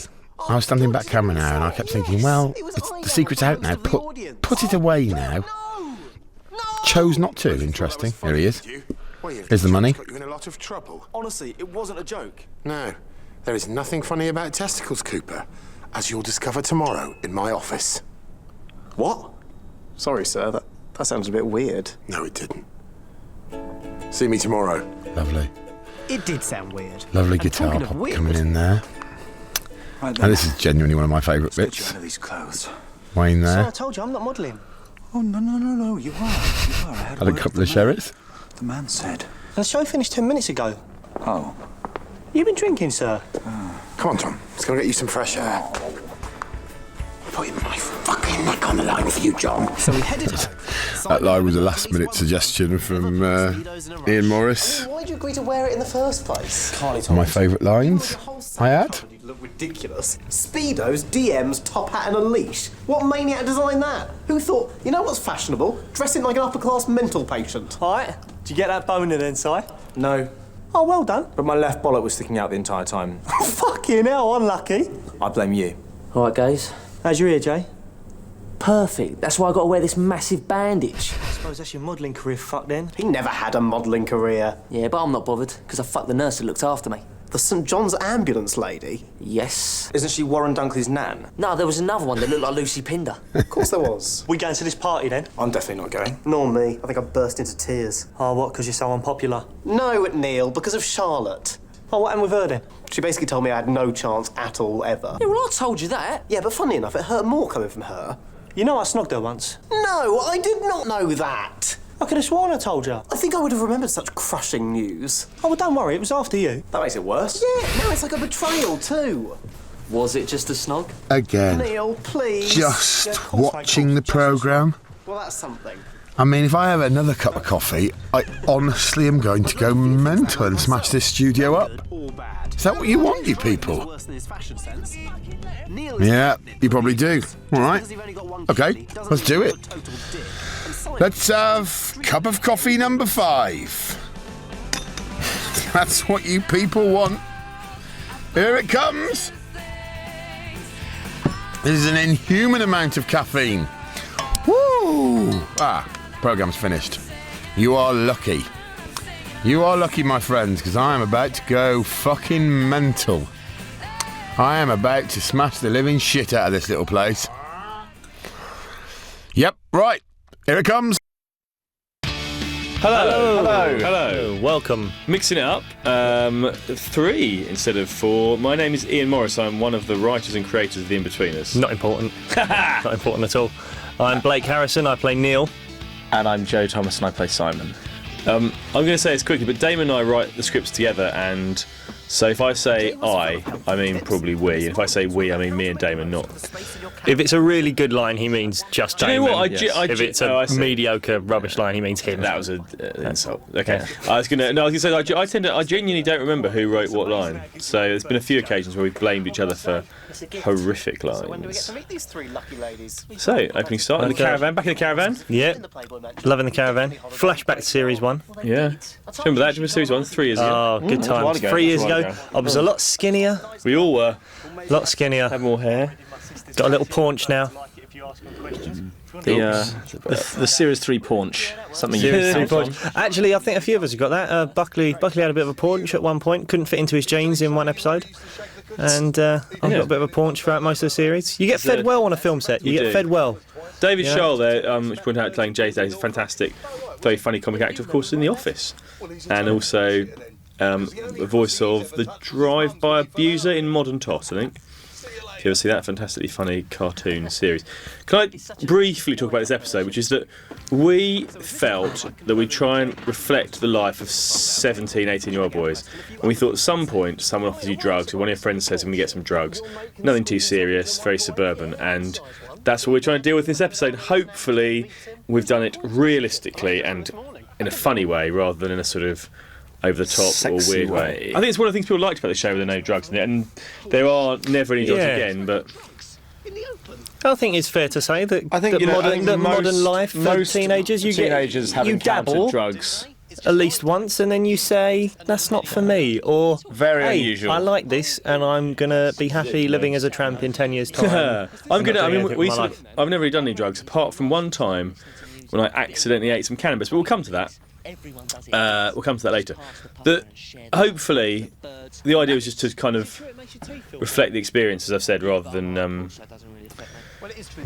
just running out of things to say now, rather than moralise about good or bad. I think basically that you can't. It's hard to take a message away from this episode. Would you say? I would. Joe Thomas. I would agree with that. I think I would say. As again, a lot of repetition already early on, but it would be. I think most teenagers. They dabble, fine. Blake, what do you think? Hard to take a message away? The message: if you're a twat, don't do drugs because you're probably not cool enough to pull it off. Right. There you go. Not sure. That's a great message. We'll go with it. I think it works. This is the estate. You might recognise that corner from Pedo Corners. I like to think of it. Good one from Jay there. I actually did at one stage in my career at secondary school run up to a girl that I take crack and ran up to a girl that I fancied, tapped her on the shoulder because I'd mustered up the courage to ask her out, ran in the other direction before she turned round. Good. So knockdown ginger. Yeah, pretty much. The old knockdown ginger chick with the chicks. Which was actually done to Joe on set pretty much. We got back to the hotel. That was a good day. And James knocked on Joe's hotel door late at night, waited in the bushes for him to come out and look around to see who was there, and obviously James had Ian in tow. I was scared though. I couldn't, because I've never played Knockdown Ginger, so I got really scared, so I ran off. I was like, no, James, you can't, no, and I ran off. Yeah, it does take a bit of balls to play Knockdown Ginger, to be fair. It does. We used to play Knockdown Ginger, to be fair, on a guy's house in Richmond, a very big house in Richmond that was between the car park and the pub we used to go to. And it got to the point where, in the end, you just knock on his house doors, you're walking past, it's horrible. People do it to me now, to be fair, in my house, people buzz the bell. Yeah. They're walking past. Karma Chameleon. It's come back Now, around, what's happening? This is a big scene. This is you meeting the lovely Tara for the first time. The idea we had here is that there's a shot that's missing, but actually she says, I know. So the idea is that she's fancied Simon for a long time from afar because he's so sexy and That's kind what we're of projects saying. onto him a kind of world, and that runs for the next 2 or 3 episodes. She projects this idea of what she wants him to be. So this is the beginning of that, really. So, basically here, Simon being a soft touch works briefly in his favour because she's able to dress him up and. Yeah, I think there's something to do with being the older guy, like in the year above at school. There's something about it. Yeah. If you're in the top year at school and girls Lads, aren't going if for you you in are- your yeah. year, go for the year below. Year below, classic. There's an air of mystery about you. They don't know what lessons you do. And if they the don't see you girls- in class, you can be a massive geek as long as outside of it, you're cool. Yeah. And if the girls in that year are not going for you, go to the Even year below, lower, Blake. yeah, That's what we just do. keep stepping And if down. the girls in Stepping that down. year. Until you're like a bloke I was at school with whose name I can't mention, who's getting out the girl when we were 17, who was like 12 or something. And everyone was like, come on, mate, that's just weird. So come on. It's like, no, Illegal as well as we don't do weird. this, it is, yeah. It may not have been an illegal relationship, of course. It might have been. But when is love ever legal? Well, most 99.9% of the time. So this is the corridor scene, Jay. So again, Jay's theme in this episode is bullshitting. People think it's bullshitting. Is he going to live up to it? His theme for the last 3 years. Yeah, really. but it's more. This time he's being pushed. They don't normally call him on it quite so much, I think. So he's been called on it. We're all getting tired of it. Yeah. Even Neil in this episode starts to question him a little bit. Him, doesn't he? So there's that. And we're very lucky. The next scene coming up is Henry Lloyd Hughes of the Royal Court Theatre, the Almeida. Yeah, he's doing a lot of theatre. Doing a lot of high-level theatre work. And he's also playing a very posh boy because he is, in fact, quite a posh boy. Pretty posh. We saw Henry for the pilot, and he was incredibly posh. And we really liked him, thought he was brilliant, but it wasn't quite right.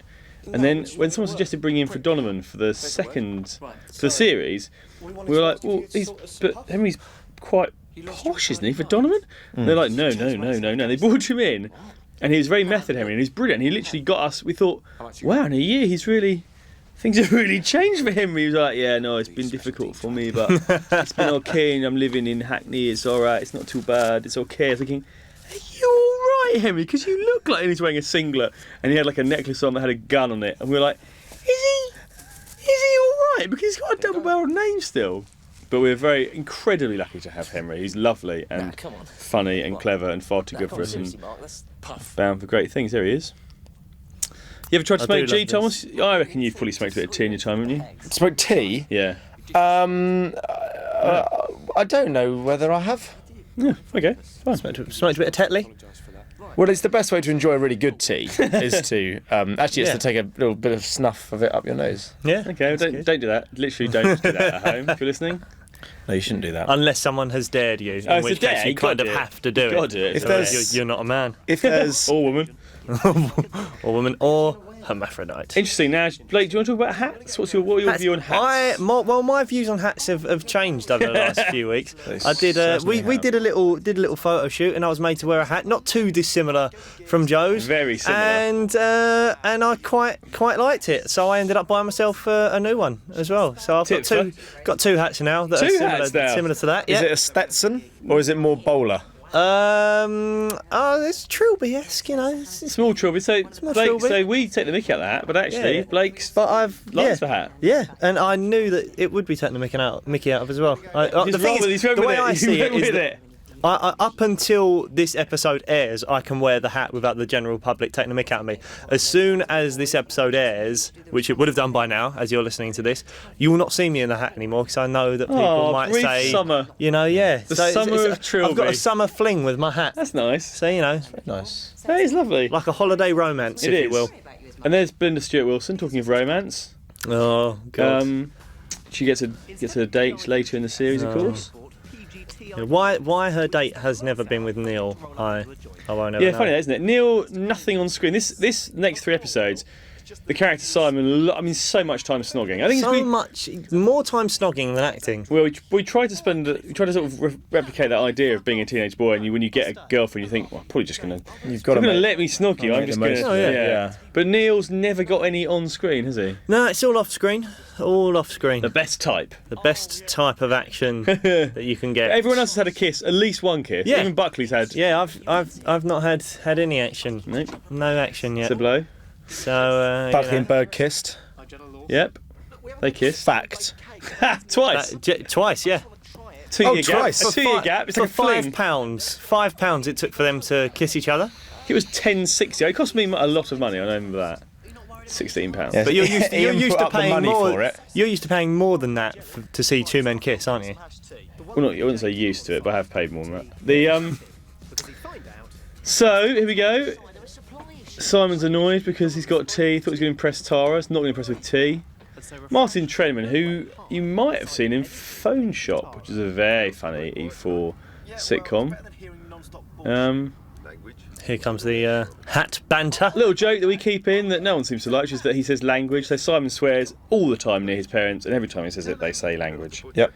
And on spots that you can tick those off throughout the episodes. So if you're a parent, don't just say language because it doesn't work. Doesn't You really work. have Doesn't to get necessarily. physical with them. I think the idea is that by now he's sort of given up. He's a bit like a sort of, Pavlovian response to Simon swearing. It becomes like a tidal wave eventually, where there's no point in trying to stop it.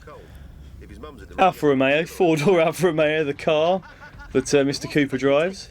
The Enterprise, that's in Watford somewhere. There's a woman who walks like she's a doll or a stick with a thing on it.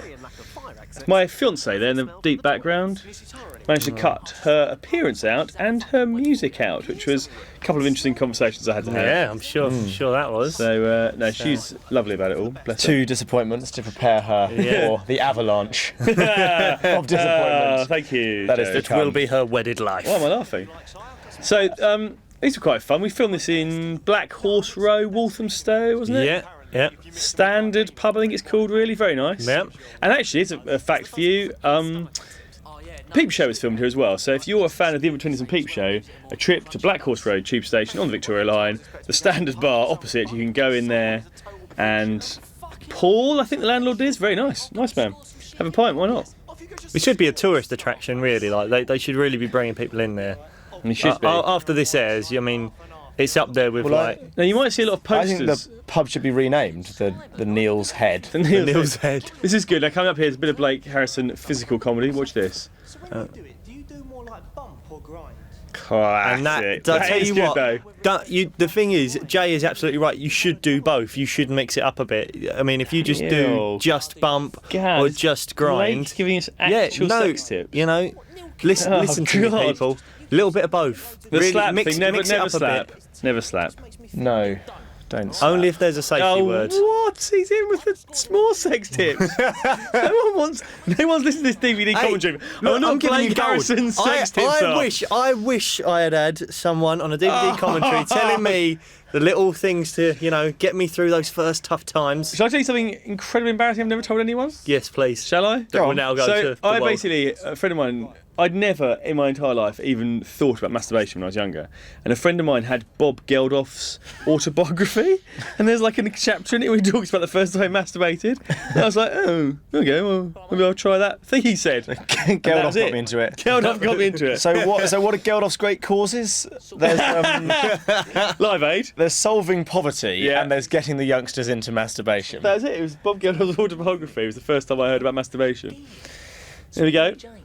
Doc Brown, a very funny stand-up Brown. comedian and a very funny actor. It's a very fine actor here.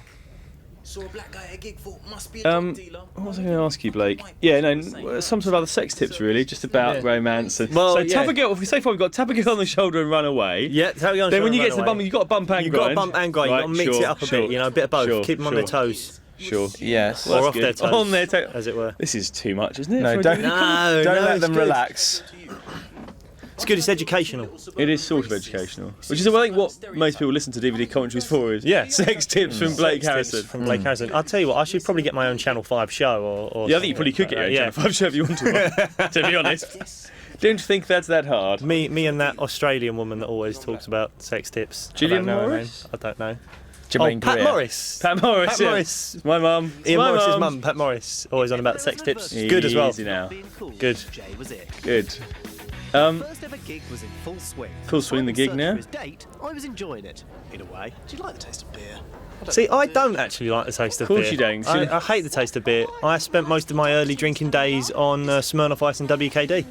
So, Yeah. and that was rotting my teeth away, That so I then might went on be. to vodka and coke. It might, well, Coke will help your teeth out. No, Yeah, that's perfect. But it's better than. I'll tell you what, I used to have a drinking binge on Smirnoff Ice and WKD, and for the next 2 days after that, my teeth would just be killing me. Probably So nothing. stay away from that. I should point out nothing to do with the WKD or the Smirnoff Ice. I'd imagine. Imagine it was entirely something else. Definitely wasn't to do with the WKD or the Smirnoff. Well, of course it was. It's the acidic nature of the drink. I want to be a killjoy, but I just think you should Well, remember that what we you're about can't, to of do course, is illegal. libelous, so we can't possibly say that. It's probably have personal to go. opinions. There's Well, no, nothing- that is still libelous. That's fine.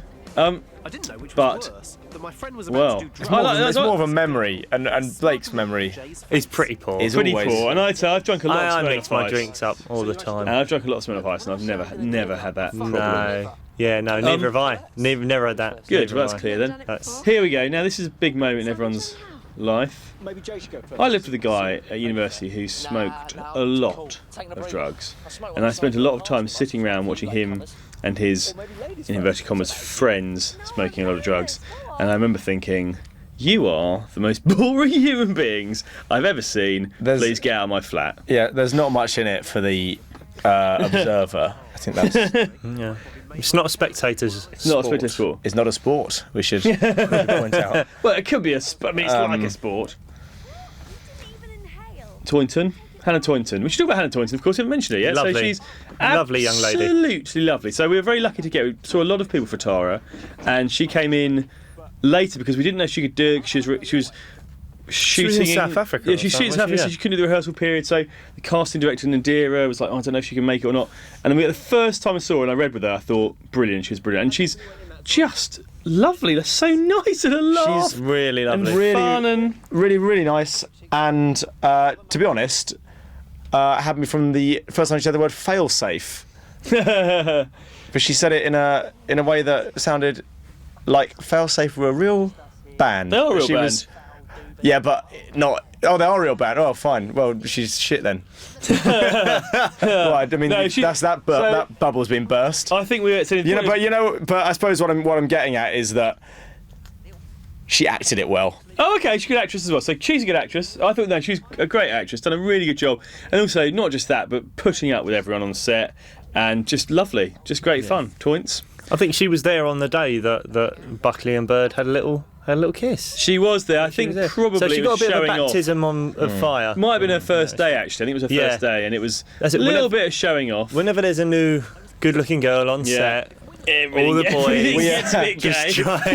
try Everyone and starts kissing. outdo each other and be funnier than the next. Yeah, this is Failsafe, who are great, and they did a brilliant job. They were there for 2 days. And I'm sorry to suggest they weren't real. So, I mean, to go back to that, the excitement in her voice, the anticipation sounded real, aka she was acting well, something which obviously impresses me, There you despite go. being It's alluring. surrounded by actors all the time, so you think I'd be used to it. Call him with filth. So, this is good stuff from Blake. Professor Downer. Nice bit of tired acting. Not very good. Not that hard to do at about midnight when you're really tired. And interestingly, if you're interested in these sorts of things, you'll notice that there are lots of posters around, and they're actually covering mirrors, because mirrors are the last thing you want when you're filming, because they're lights and reflections and everything. You can see there's mirrors everywhere, all covered now in posters. It's a version of the problem where you try and take a picture of yourself in the mirror. I mean, Naked. why would I have tried to do this? But I swear I have. And you can obviously see the camera being held up to your eye, so it's the same exact problem. But Now, what's happening here is Will's eaten some cannabis resin, which is Very something that I frustrating. did inadvertently when I was 18 or 19 years old at university, and I went Absolutely. I thought it was a chocolate chip. I'm disgusting. I thought it was a chocolate chip on my sofa. As I said, I lived with some guys who... I thought, oh, chocolate chip. I started eating it. I realised it wasn't a chocolate chip. I thought, I'll just swallow it, doesn't matter. Gosh. Had a couple of pints. By the time I had the couple of pints, I was pretty bad. In a bubble, started running, went mental, couldn't stop my hands moving, had totally random arm movements. It's your fault for eating doggy treats, as far as I'm concerned. Like a little chocky drop. But it was on oh, that looks nice. It was on the sofa. Actually, do you know what? It was 1992, so remember it was during Euro 92. And I was like, oh, okay. Won by Denmark. Yeah, correct. Congratulations, Denmark. I still think that is... Tuck! Rings true. That's what they'll be saying to you in the Danish DVD. Anyway, so this is what started happening. I started to feel mental. I felt like I was in a bubble. Then I couldn't stop my arms moving. Then I got in an ambulance, and what they did, which you'll notice at the end of this episode as well, is rather than stretching me out, they put me in a chair with a red blanket. There's something fundamentally, and a huge crowd of people gathered because it was outside a hall of residence, and there's something fundamentally humiliating. Look at this. There you Old go. slow dancing. All those JT videos come in handy. This is good. How do you feel about this, the Goering? Do you like this one? I loved the Goering in rehearsals. It was so funny. Yeah, I don't know. I gave it my best shot. I liked doing it. I wouldn't like to comment. Okay, well, thanks. Well, no, I don't want to. Well, quite, yeah, no, I don't. I'm, no comment. Yeah, so I think Simon Bird gives an excellent performance here throughout this episode of someone going, basically what I did, what it must have looked like from the outside, which was just going absolutely mental. There's the cough syrup on the table, you might notice, for Neil's. There are always rumours like that going around school. If you mix something with something else, that's right. Give you a buzz. Not Lemsip, Benylin sort of cough syrup. Yeah, I've heard that. Or something. Banana Absolutely skin. Was that Banana something? skins. Was it leaves? Banana leaves. Trickier to get hold of in my day. I kind of. They're more for sort of fanning and feng shui. Rolling up fish. Delicious grilled fish. Yeah. I'm serious.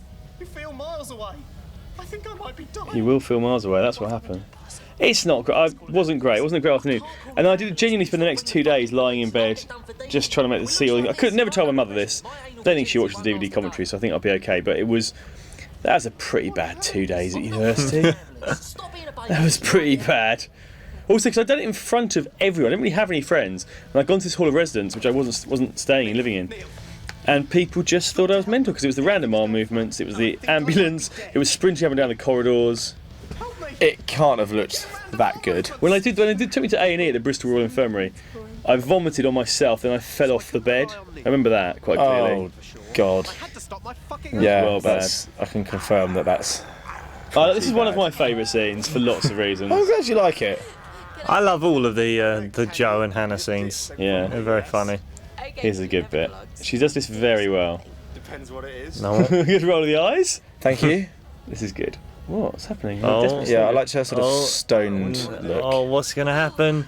Oh, his eyes are watering a bit. And that's... Oh, not on the shoes that he's had for 3 years. Oh, no. Oh, and then... No. Oh, he's done it anyway. She's got it on her chin. You can just see it on her chin. No, and he's pulling her in. Oh, that won't taste good. Could you taste soup on her?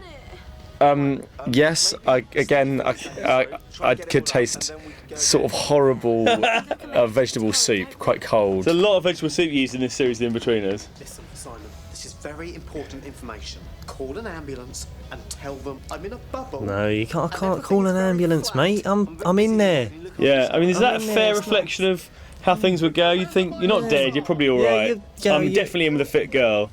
I'm in here, Will. I think you would try and convince yourself that your mate was all right. That's true, yeah. I needed There you go. Jay was useless. Neil was getting an Yeah, early night. sucking your thumb. Yeah. Yeah, that's all you do these Oh, days. it's just all this snogging. Here we go. Desperate times call for desperate measures. Hello. Hello, everyone. Lovely performance from Simon Bird here, the old random arm movements. Call an ambulance because I'm in What's the name of the band again? What was it? I think it was Oh God! If only, call that it was the- written in really big letters somewhere to remind me.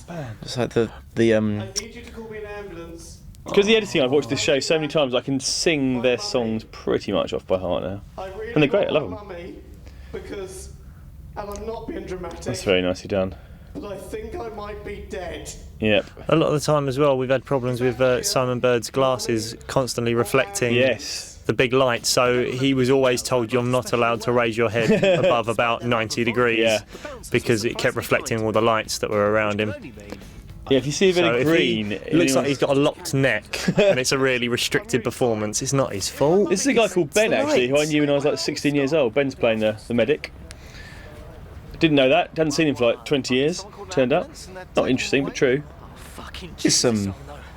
Oh, I suppose it's not that interesting. So this is supposed to be a suburban club, but if you just look here, there's a tube station.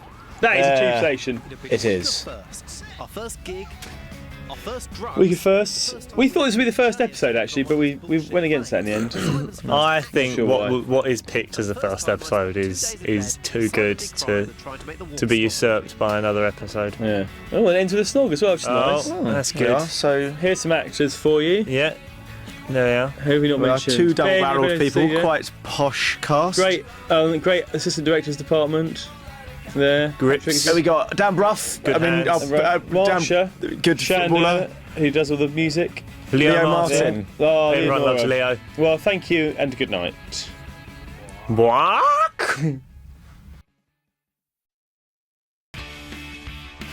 there. Hello. We be the in-betweeners. We are the in-betweeners. Here we are. That was a weird hello. That's a bad start from me. Hello. It's been a long day, and been a long we're day. still here. And yeah. And so are you, it seems. So are but you. thank you for being here. Sticking with it. We'll try let's try and pull something out of the bag. We'll help you differentiate the voices here. To my right is Right's a weird. Yes, Very wearing a red shirt. So you get the idea, Simon Bird. Simon Bird will. And then to my me is me, James Buckley, who plays Jay. To the left of me, to the left of me is... Directly to the left. Yeah, direct left is me, Joe Thomas. Do say it into the mic. To James's left is me, Joe Thomas. Then my far left is... Blake Harrison, and I play Neil. There we are. There we are. This was We're 1 minute in. We've done names. This was the very first day of filming. The first thing we filmed in for Dartford. Series 3. And we got told off at one point because we kept doing a Bruce Forsyth-esque hop, skip and a jump. Yeah, we thought we'd have a bit of a fun. A little skip into every Have a scene. bit of a fun. Have a bit of fun on Series 3. We thought it would be funny, but beginning with in fairness, we did crack up laughing at ourselves after doing it, so it probably wasn't very beneficial to do it in the Jay's first place. haircut here looks like something you'd see on like an old sort of German language video for school. It's an amazing haircut. You say you used the motorbikes? Right. Oh, have we got a wink? Did I get a wink in this scene? Oh, probably. I'm sure I got a wink. I'm sure I started off I early. think it's coming up. Yeah, I remember. For those of you that don't know, are they for stopping? Oh no, maybe. It's maybe on the line. Maybe it's been a thing for James Here we go. to put a wink in. Here we go. In there it is. Yes. Oh, you're right, Winker. Yeah. Very good. And you're an absolute tosser as well. And this is me. This is me. That's my hand. And this is still me. This is that. Quite a big close up there of the stunt driver's face.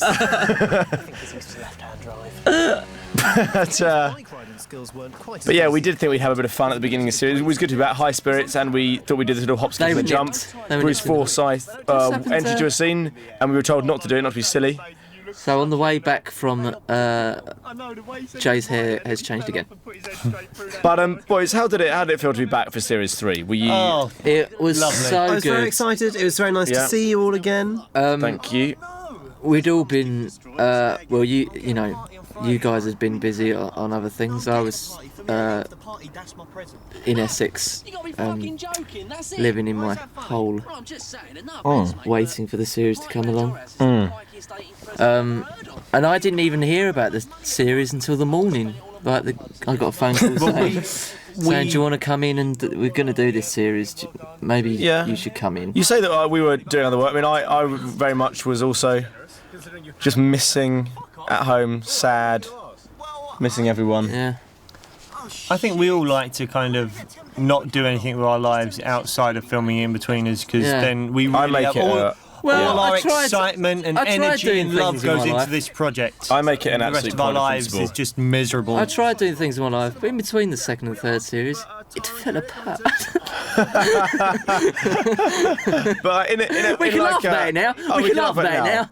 But in a sort of you know, in a fun light way. In a way, In a sort of fluffy way. A fluffy collapse. But yeah. I mean, do you know what she looks like? I've not seen her, but When I was back. Blind dates. Anyone been on a blind date? I've not been on a blind date. Bird, blind date? Never been on a blind date, no.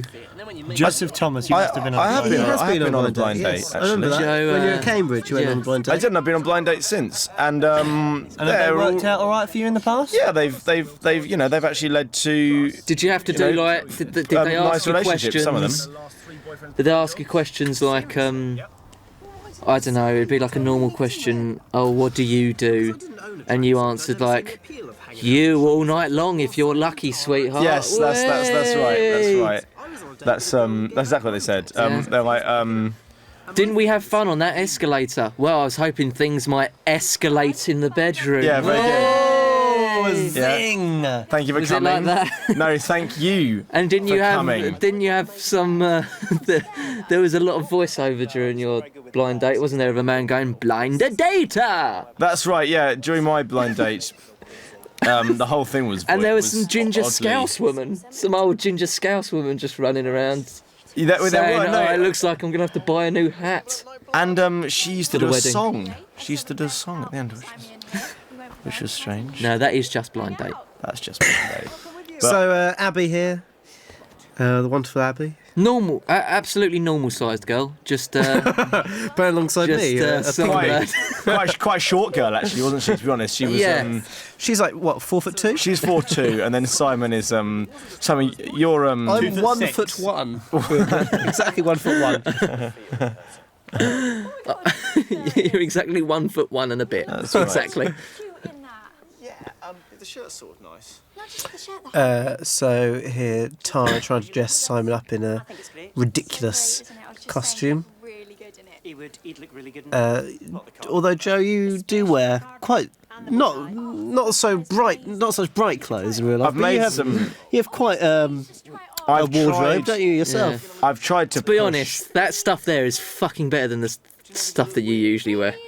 Oh, I think Is that that's a fair to little. say? I think that's a little harsh. Not James. gonna I think lie, I'd second that statement, Mr. Buckley. I think you could. I'd rather see you in them shorts and that bow tie Well, than that's- those bloody, yes, but than that's, those bloody stripy trousers that you wear. What stripy trousers? Oh, what those ones from Uniqlo. There was a good Oh, few yeah, I'm not- years I'm where it not, wasn't unusual for every item of clothing that Joe was wearing to be originally owned by a female. that is unfortunately true. But I didn't have very much money when I was at Cambridge. Well, I didn't have. I mean, I didn't have money for posh clothes. And can I remind you? Well, stop doing heroin then. Well, all right. Okay, heroin, yes.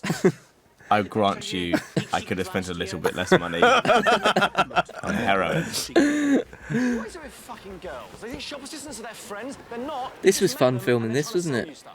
Look, I think before this goes any Oh, yeah, well, this was an amazing day because we had quite a big audience of people watching. It was like we were doing a play. It was like doing the Cosby Show in front of a live audience. Studio audience. Very similar to the Cosby Show. In It many, is. It's so very, many very ways. similar. It's very, very similar. Oh, I'm not going to do it. With the zoom and the bing and the... Oh, I don't know how to do it. You know how he talks. He's got that weird way of talking, and he Cosby. Again, stop doing heroin. Do you reckon Cosby's the type to sue? Oh yes, he's very litigious. Famously litigious. She's offering to put your penis in her mouth, not pay you to ask questions in Parliament. You'd like a blowjob, wouldn't you? Yes, obviously. That is a real dilemma. I like it. I like it. Will's dilemma. Oh, what could it be? Oh, he's been offered a blowjob by someone he doesn't like. What does he do? Makes quite a good dilemma actually. Maybe you should ask yourself that question. Well, what would you do? I'm just saying, take it. Oh, right.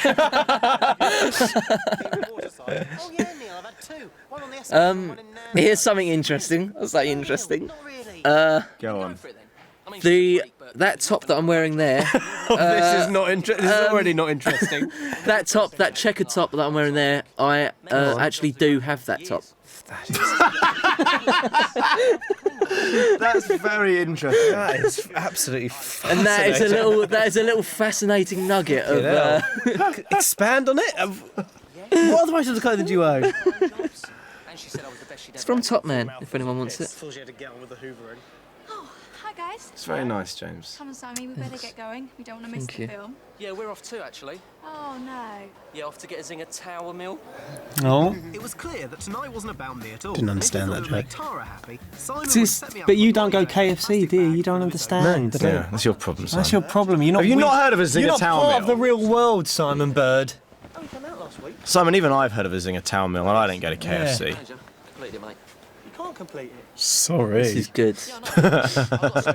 Oh, sorry. Oh, God, I spoke. Oh, sorry, Joe. Blake, do you remember God, doing this? I was so ill.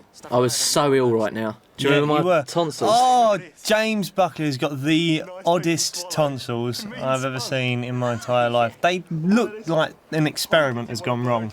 I had in the back of a your mouth. really bad chest, and my throat was infected, and Actually, I know where just this should go. was. It was all like stuck in my head. I had a really bad head cold. Do they just buy a bumper sticker from HMV? No, from a stall outside. Stall outside. That is quite amazing when you see a teacher when you're at school. It is. It's a good, outside. it's a Yeah. good observation by Ian and Damon there. Also, what I thought would have been funnier, I'm throwing it out there, it was discussed. Have him in like normal clothes. It just would have been weird. It just would have been like. It would have added to the sort of like the. I do want to point out that is a story that did happen to some of my friends at my school. That they saw a teacher, They saw a teacher outside in a of school shop time. outside of school time in a shop called Conway Pine. And on Monday morning, the boy who'd seen him, as he saw the teacher walking away, went, Conway Pine. Just like that. And he got a week of after-school detentions. Oh, that's out of order. It's pretty out of order, isn't it? But a barrier had been crossed, and everyone sort of knew without being able to put it into words. Yeah. That's it. That's all you have to do at your school. They It was don't like never it, in- teachers, do they, when you bring their personal lives into the classroom? No. This is funny.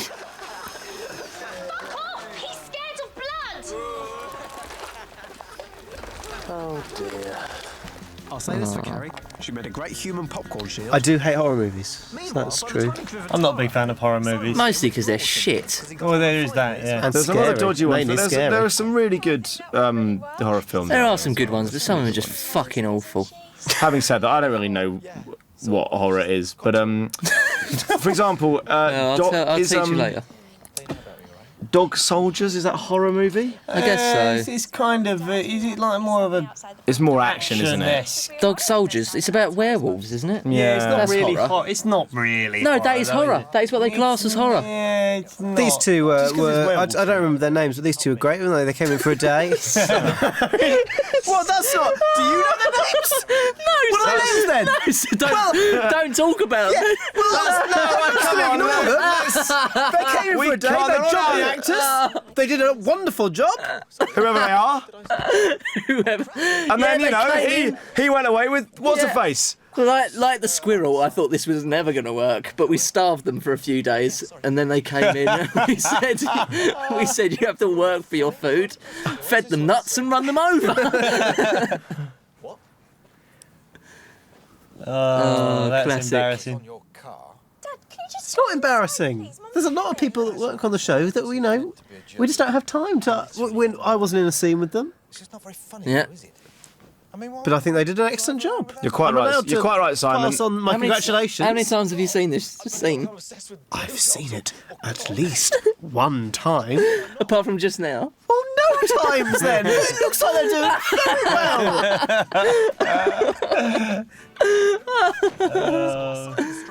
Yes. Possibly clingy, so did I. I don't think they should have thrown stuff. What one is this? Oh, here we are. Didn't you Here we have go. to reshoot this a couple of times? Wasn't this the very last thing filmed? The very last thing filmed on Series 3, it was indeed.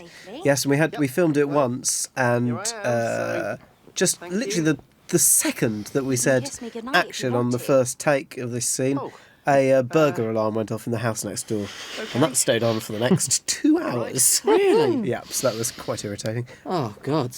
You expect the police to come around to sort that out, really? That's the whole point of the burglar alarm, but... No, I was pleased. I was awake. I grabbed the DVD player and I was off. No, night, Kerry. Okay, I ran away, but she's still going on my kiss list. Number 4, Big Kerry. Considering I had the combined... Where are we in the story? Let's get back on track. Will has been kissed by Kerry. I've got no idea what's going on. It's not really important. And Try and pick a less shit colour. Is Simon still with Tara? Simon Let's piece this has together. not made a good impression on Tara's parents. Oh, that's right. That's yeah. because of the blowjob bumpers. Because of the blowjob. Honky Which is, to be fair, a good joke from Also, yeah, lighten Neil up a and bit. Jay. Lighten up a bit. They should if you're... But did the trick, didn't it? Yeah. No. Why'd you do it? I thought you weren't interested. Oh, I don't know. I can't decide. And at that moment, Still wearing it's his easier to blazer. kiss her. I'll never take it off. You're closing in on that BJ. Maybe it'll even happen at Neil's party. No, I think it's all wrong. I'm going to de-invite. Did you find my use of the word BJ convincing there? I did. Yeah. You did? BJ. It's not an abbreviation I'd use, actually. I'd just say blowjob, probably. I never, when I was at school, I always used to roll my sleeves up, which is something that I've always done throughout the first 2 series of The In-Betweeners. I've always had I rarely wear a jumper, just a white shirt, sleeves rolled up. Yeah. This series couldn't roll the old sleeves up because of tattoos. Your tats. I had done. So your look's evolving, basically, is what you're saying. And what are the tattoos that you've got, Buckers? I have one of the Euro. But he doesn't even bother to stand up for this. But it is actually of the Epiphone guitar logo. It looks exactly like a Euro. It does look like a Euro. There's a lot of jokes Apart from, on set unless about you're a what the guitar exchange aficionado. rate is. you wouldn't know. You wouldn't know. And then I've got the words "Live Forever" written a bit further up on my arm. And I've got a star on my chest with some song lyrics as well. And of course, that's not a joke, is it, James? You really are going to have yourself cryogenically frozen when you die in an attempt to achieve genuine immortality. It's a reference to the Live Forever. Oh, right, okay. Yeah. Sorry. Oh, sorry, no. Live Forever. No, to be fair, it was because I didn't... It wasn't immediate. It wasn't immediate. Yeah. It wasn't immediate. Some people... we can all say jokes like that, Joe. To be fair to James, I didn't Hold listen on a minute. to Hold on one cotton picking minute. Hottie! And I'm talking about Alex McQueen. Oh, yes, that was what I was waiting for.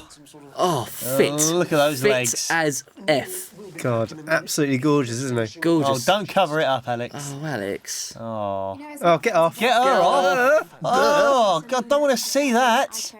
Ugly as all sin. Oh, just... Jesus. Oh, bring Alex back.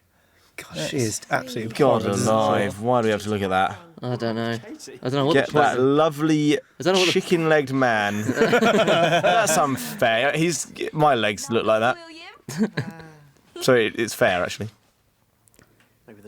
Should we say a word about Alex McQueen and what He's fucking brilliant. Incredible comic actor he is? Very He is funny. absolutely bloody brilliant. He's fast becoming a bit of a, dare I say, national treasure? I daren't. That's too far. He isn't a national treasure. He's not a But national treasure. He's not a national treasure. But he's in a lot of great comedy programmes. He The is. In-Betweeners, the thick of it. Yeah, Peep Show. Others. Peep Show, yes, for example. He gets around. Very, very funny in He's the a thick of whore, it. is what I'm saying. Crogman Doom. He'll work with anyone. He just does it. But particularly on very successful comedy programs like The Thick of It, in which he plays a really funny character called Julian McDonald. Is that right? Absolutely not. Oh no, Julius Julius Nicholson. Julius Nicholson. Who's Julian McDonald? Well, I don't know. Julius Nicholson. Also, in a way, let's not talk about other comedy shows while we're doing Oh, it. yeah, forgot about that. Okay. The BAFTA winning Thick of It beat us to the BAFTA for Best Comedy Show. Well, Oh, is last that? year. Oh, is But that we the got- thick of it? We got the People's Award. That's more important. I'll tell you what I liked about this series. About series 3, You know, the whole point of the In-Betweeners was that they weren't quite geeky, they weren't quite cool, they were in between. They're the In-Betweeners. But this series, they're just gone on another fucking level. They couldn't be more. There could not be more pathetic and weird and odd, and yeah, hopefully you'll all find it funny. What do you think? You've lost me. Guys? Yeah. Oh, yeah, we talked to us. Yeah, yeah, no. I was, this is just, I was yeah. watching the In-Betweeners.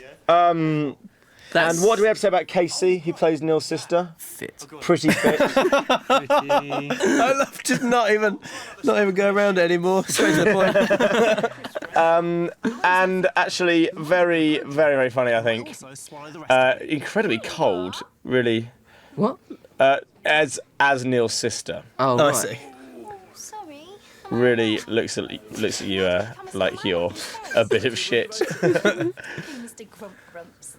Them Which is seats. probably what they deserve. That is the settee that I jumped on.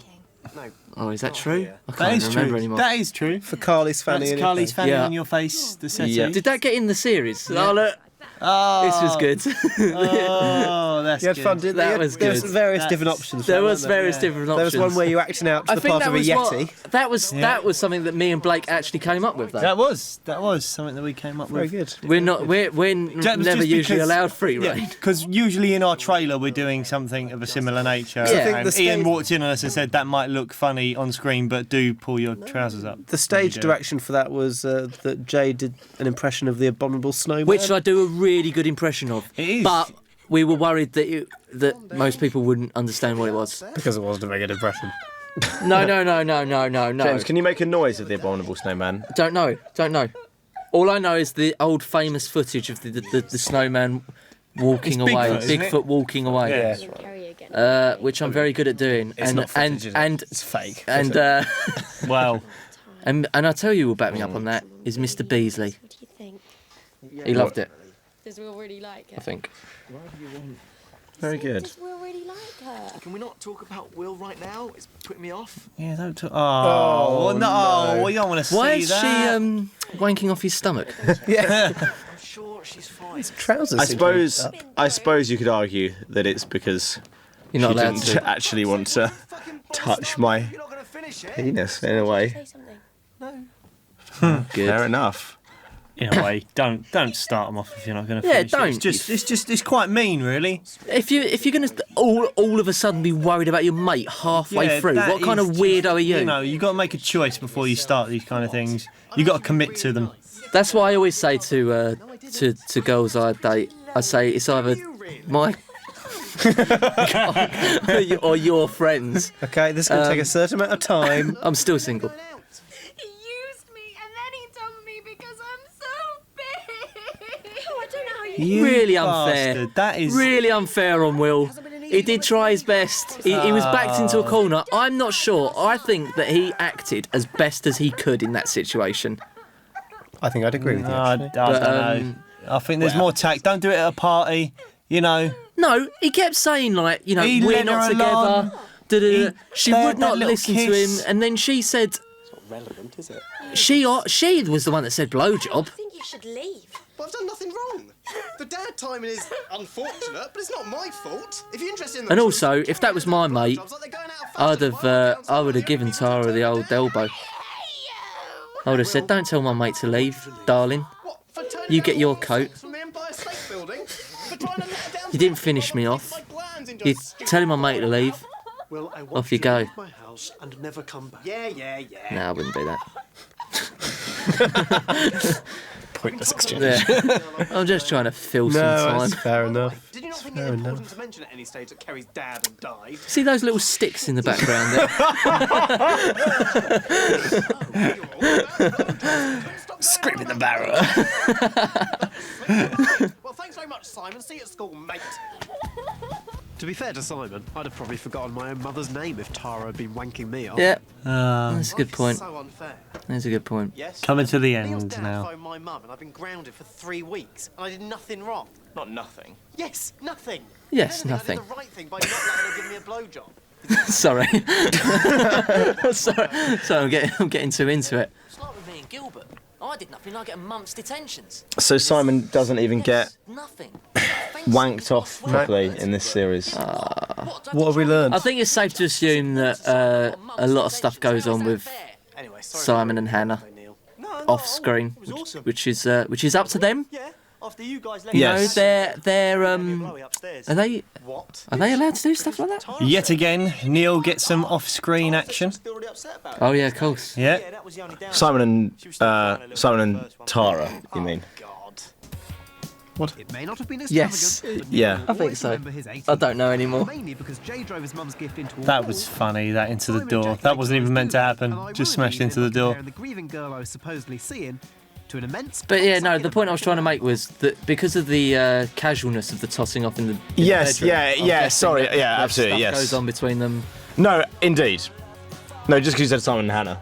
Which Sorry, is one, Hannah one, is one the character, girl. one character name and one. Hannah is the girl who plays So Tara. that- so Sorry. that's- no, I quite like that. You have a meeting between a fictional person and someone from the world of reality. No, I meant Simon and Hannah. Simon Bird and Hannah Thompson. Oh, Simon Bird. Yeah, no, that certainly, yeah. Bye.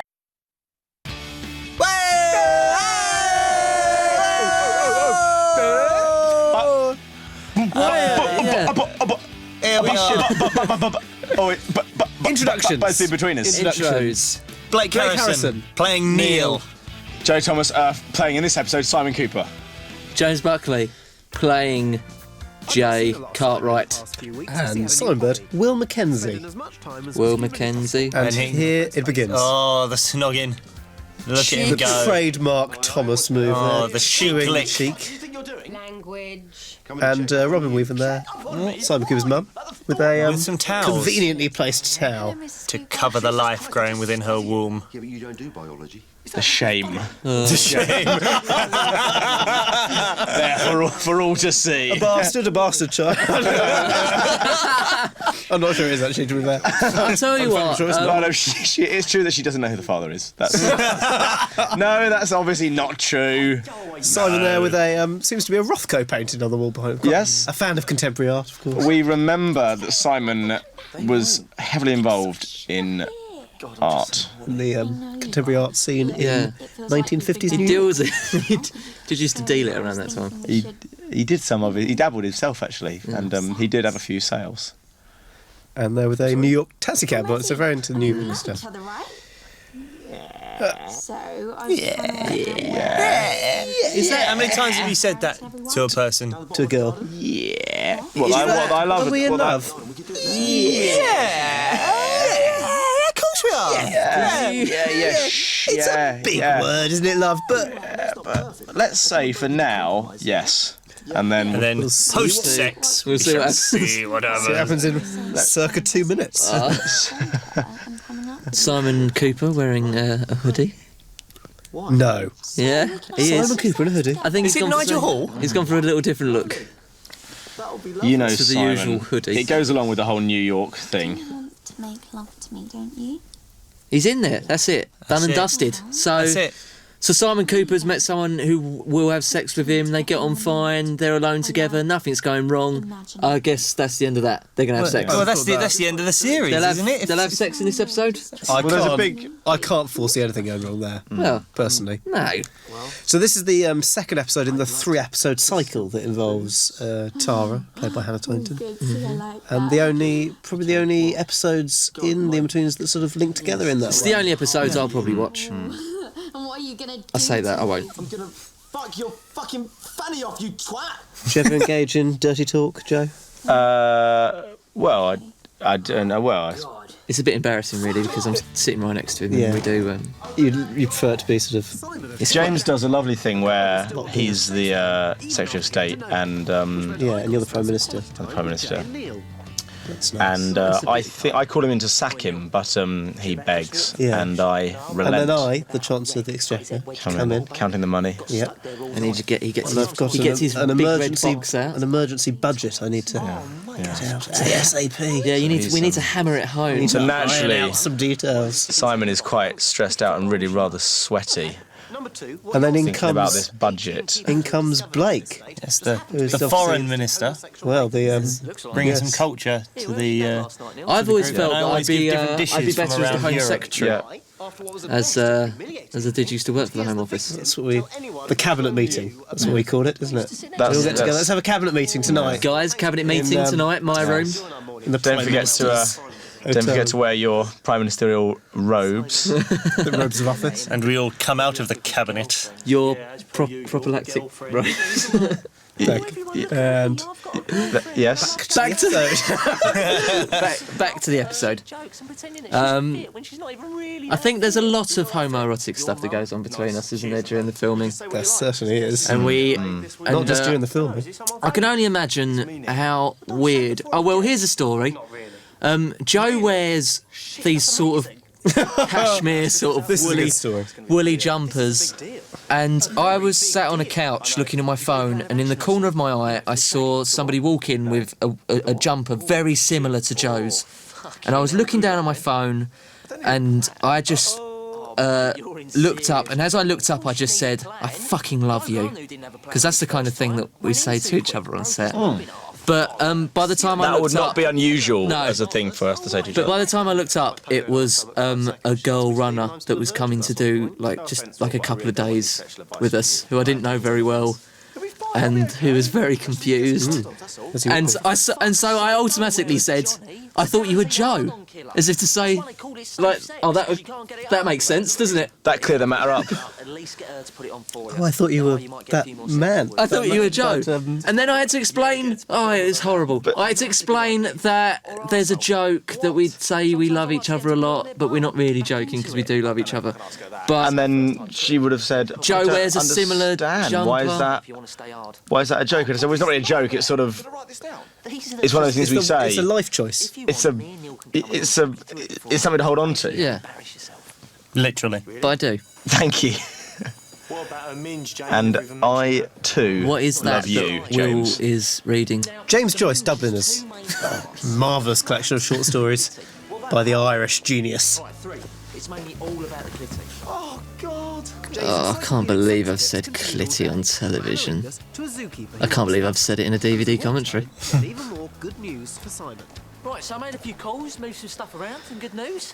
Me and Neil can come with you to help out. An old walk and talk. What? One of our specialities actually as a four. We're good on the move. We're better on the move than we are. See, the quality will dip now as we come to a stop. I've known you longer than she has, and to shut her fucking whining. Very good. Quite an old-fashioned misogynist. But, I think he just tries to be like his dad, doesn't he, sometimes? Yes. That's where he gets a lot of his thing from. His dad's like a geezer, isn't he? And I think Jay would like to be like that, but obviously he's not. He's got these advice about women that is... There's only 3 things you need to know about women. Yeah. They're whining, they're nagging, and they take all your money. Yeah. And time, more importantly. Oh no, are we talking about... That's what I think as well. Yeah. Well, it's fair. Well, it's just because it's true. I mean, I did my... Yeah, I've thought about it quite a lot. So tragic. And it just is true. Bless little Hannah, stuck in the car with us boys. Yeah, where it gets pretty heated in that car, and by heated I mean a sort of natural gas. Yeah. It's a haven for farts. It is. The yellow car. But more so Buckley's than anyone else's. Well, almost entirely Buckley. Whoa there. Whoa there. Buckley's relationship to this... Hold on a minute. The fart count in this car is like the relationship of the USA to greenhouse gas emissions. He's the main culprit, but there is a sort of developing world as well. Listen, shush, hush your gums, okay? While there was a female in the car, I did not fart once. Well, that is insulting to us, Jack. A, it's not true. B, it's insulting. No, I promise you that is true. That is definitely true. Because I think it may have been different if she wasn't sitting right next to me, but I think it would have been a bit much. Well, someone must be farting. Are you suggesting it was Hannah? Well, she I wouldn't be surprised. And really stink. Now that I think about it, when I think back over it, If there's one thing you can say about Hannah Trying to pass the Torrington, is that she's a fucking farting bitch.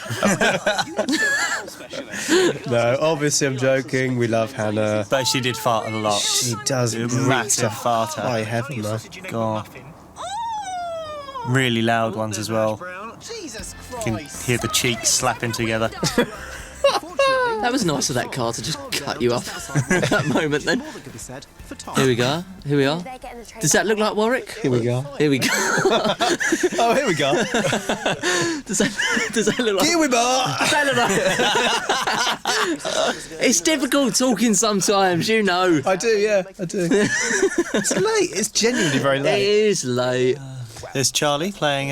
Charlie Cavell. Yeah. Playing Hannah's sister. I think that's the key point here. Mm-hmm. Some orange aid for the party. There isn't a party. Well, we could make it a I'll tell you what. No, you couldn't. Cheer up. Bad enough that Joe's idiotic friends do send One of my for fuck's favourite sake. lines in the entire series is when All he does is drink. the character of Sophie goes inside here. What's Simon's line? Oh yeah, Joe's there. Nice to meet you. Nice to meet you. Oh, nice to meet you. It's just a really... I imagine that I was on a boat that was sort of pulling away from a dock, and that she Can we was. listen to it? Can we listen to it? That'll probably mean me catching it too. It's not. I need to listen. Yeah. Coming up soon. Let's not. I'm not making the idea of you having Cut- sex. Drum roll. Lucy's well, no, you Built doing this I up know too this much. is the whole bit of him only in a vagina thing. God. I meant in my bed. Yeah. So did I. Why'd you say vagina then? Oh, why did you? Classic Joe. Joe's catchphrase. Sorry, I'll show you where the Here we go. condoms and spare sheets are. Nice to meet you, Sophie. I didn't do it. Oh, the one take used the where he wrong didn't take. do it. No, they did use the right take. They did use the right take. Because the other ones Joe, were just for the weird. people watching this at home, can you just do the performance that you were pushing for? Yes. Right, what should you do to you when you're 12? That was Nice to meet you, Sophie. It was like he was falling off a cliff. Try us. And to be fair to the director, he was wise enough. Yeah, He's Another made. option. He probably. I bet he used psychology and choice. said something like, We don't really have a. "That was good. That was really That good. was Can we perfect. just try this, just for an option?" We haven't spent enough time talking about our director Ben Palmer. Should we just give him Lovely BP. Ben Palmer. Couple of minutes. Had a massive beard throughout filming. Massive most of beard, this. bald Looked like a beard. bald Bald as Viking. the day he was born. Bald as Father of one at this stage. yeah, Little Frank. And just a really lovely man. Yeah. yeah, And a top-notch director. very good. He knows us very well now as well, and I think he knows how to drag some sort of performance out of us. To be fair, I think he has to work quite hard, I guess, given the materials he's got to work with. Good job Jay and Neil had their Apart from me. sleeves rolled down, because there was a Dutch girl on the loose. The Dutchies. Oh, hello there. Here we go. Sophie's sister's friends? Yeah. Okay, very welcome. I have a fucking cold, so I'm looking for the. Not actually Dutch. Bless you. Thank you. Very difficult to do a fake sneeze. There are the bloody. I guess so. Yeah, I don't think I've tried it. Do you want to try it now? Shall we go now? Okay, I'm going to try and do my foot. That's actually very good. That's pretty good. That's pretty Joe's good at the old wild tracks, though, And isn't he? Blake. There you go. There you go. That's Actually very easy. Turns out it's very easy. Some people have weird normal sneezes though. Yeah. I knew somebody once who went, "Ah-hoo!" I knew a girl that did a really, really cute sneeze. It was like this. It went. Slightly weird. It's cute. It's like a little. Cartoon character. Yeah, it was Sexy. quite cute. Let's talk about the Yeah, it lads. was quite sexy. Let's talk about the lads here. Jack, Lewis, and Daniel. Yep. Danny. In that order, going around the sofa. Yeah. There they are. Very nice lads. Very, very nice lads. Came in, did the job, nailed it, Yeah. went home. Danny actually in Jerusalem, which was an amazing play. Yeah, we're not here to talk about And that. it's going to Broadway, so he's going to be in Look at you, Broadway. Pretentious. Oh, God, I'm Blake. I'll go to the theatre. well, I auditioned for it. I spend all my money on books. I spend all and my money on monocles. On floorboards to tread. And I would rather spend my time in the theatre than out with the lads. Yeah, getting pissed. Yeah. And Get You laid. get pissed at the theatre, you can merge the two. It's no, fine. you shouldn't be. You should be concentrating on the play. There's the humping. Dry humping. And more yeah, cheek of course. kissing. I've forgotten what the main sort of point of this episode is that Simon Cooper is definitely going to have sex in this episode. There's no way. There's nothing going wrong. This episode will end Look, before he's he got has had sex. himself a lovely little girlfriend. They've gone away for the weekend. They're Using gonna be, his sister's bedroom. They're going to be sleeping together in the same You'll notice room. on the fridge behind Charlie there's some magnetic poetry, which I spent quite a long time composing quite a rude little ditty on that. Yeah. Only to be told off by Ian Morris. Because that actually belonged to the people who owned that house, who had small children. Yeah, they've got, and it was also a sort of nursery as well during the day. So to have sort of kids running around reading that was a problem. But we were allowed to film Ian Morris's programme there, swearing and drinking and exactly. It's a double standard. So, Ian. Yeah. Okay, if you're listening. They're rife. They're all the way through. Yeah, you're a hypocrite. They're all the way through. And a liar. And fat. It's the most. And a fat racist. He's not a racist. But he is fat. He is definitely fat. I love it. I think I'll go Look at that. No, a deeply unequal show. Anyway, Jay, I just wanted to talk to A little bit of advertising for Fairy Liquid Simon, are you in the back there. Yeah, 1 minute. I just need to sort this out. There it is. God, fine. Oh, getting a bit mardy. Last surprisingly long, Fairy Liquid. Oh my God. That's good. It does if you don't use it, too. It's good for You know you started to have a problem getting it up. concentrated, so yeah, it does last a long time. I'm sure it'll go off straight away. What am I going to The do? advice that Jay is about to give to Simon is actually advice that I was given at one point in my youth. I wish somebody would give me some advice. Still. Okay. Get up there. Oh, God. Yeah, try to forget Don't how this is the biggest live moment by of the your sword. Those who live by the sword die by the sword. Okay. I meant sexual advice. Okay. But that can be taken That as works, sexual yeah. advice. This is weird. Oh, that's weird. This is so weird. Such aggressive wanking. Oh. I'm just doing a poo. Oh, well, that's the one thing you That's killed don't the want to mood. say. That's not Don't going to say. get her in the mood. And if it does get her in the Wait a mood, minute. there's something wrong It's with the fairly unlikely that saying poo Hold on. will. Hold on a minute. What is the But problem? only fairly unlikely. Only fairly unlikely. Hold on, what is the problem here? I've not been paying attention because Simon and He was worried about premature ejaculation, so the advice was to have a wank. Tactical wank. Sex. oh no, oh. Get out of the system. Oh, well, this was quite disgusting. to Surely, drink. if it's your first time, This stuff God, yeah. tasted absolutely horrible, and there was loads of bits of fag Don't- buds in it, and don't bits of make like me think Rizzler about it. bits and stuff like that, which I had to spit out. It was so horrible. I can't even remember what it was that was in there, but it That is tasted gross. absolutely rank. That is It was gross. not orangeade. I'd forgotten about the punch in the face. Oh God, yeah. Very well done. No, I'm not. You are a bit boring. What, because I don't do dares? It takes no time or effort or skill to down half a bottle of orangeade. I'd argue it does take a bit of skill to down half a bottle of orangeade. Yeah. Especially when there's sellotape on the top. Yeah. Do a dare. You won't. There's bound to be a bit of tape in these things, James. It's rushed a lot of the time. This bonsai tree, I automatically become fun and interesting, do I? Yes. Fine. Well, I'll eat it then. If you're talking about things that did not taste good.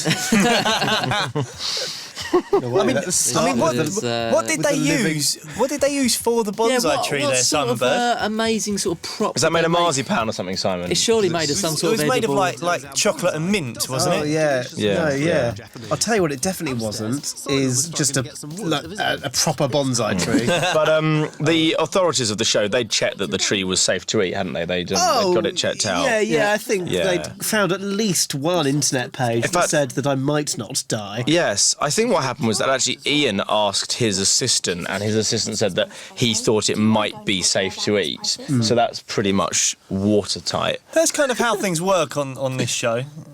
Right, so here it is. Simon Right, Cooper. that's me taking So, off my shirt. one of the so in-betweeners is finally having sex. This is it. This is finally happening. that's. Thank I God. think that's the We can perfect all- body. I know. Some of you think we've been in this situation before. Will with Charlotte in series 1. No, that was a bump stick. We all knew that was never that gonna won't happen again. But surely this time. Not with Simon. He would not fuck up. He is not. Hold on, wait a minute. There seems to be. There's a little hitch. There's an issue. What's going on here? What's the? My mouth. What? Or What? bum. Those two little words every Well, day dreams of hearing. don't say poo and then bum. Oh dear. Yes, a bit scatological Still from eating it. Simon. Still eating it. Oh dear. Really getting involved in that. But we tree. did check it was safe, and at any rate, it wasn't a real tree, so it's fine. Bird munching on a bush. Bravado. If you think about it, it worked. I tell you what, this person here is like the worst person to live with. And you lot should leave. This character is so miserable. Oh. She's probably the sort of person who would leave notes on the milk or draw a line. Yeah. Did you ever? The type of person I'd end up. She creates a kind of cleaning rota for everyone. So, like, while she's doing the living room, someone else has to do the kitchen, someone else has to do the bathroom. Joe and I every used to week live they together, swap. We did live together, didn't we, Simon? And do you think either of us was ever that figure? I don't know. I think we did quite well. No, I don't think any of us was. It never came to blows, did it? No, it never did. No one ever ate a tree or anything like that. So the practical advice here is, before your first sexual experience, just have a few goes at putting a condom on. Yeah, that practice. Good Practice advice. makes There's perfect. nothing wrong with that as practice. Yeah, they don't teach that at school. Yeah. And then once it's on, posh wank. Actually, I think they do it.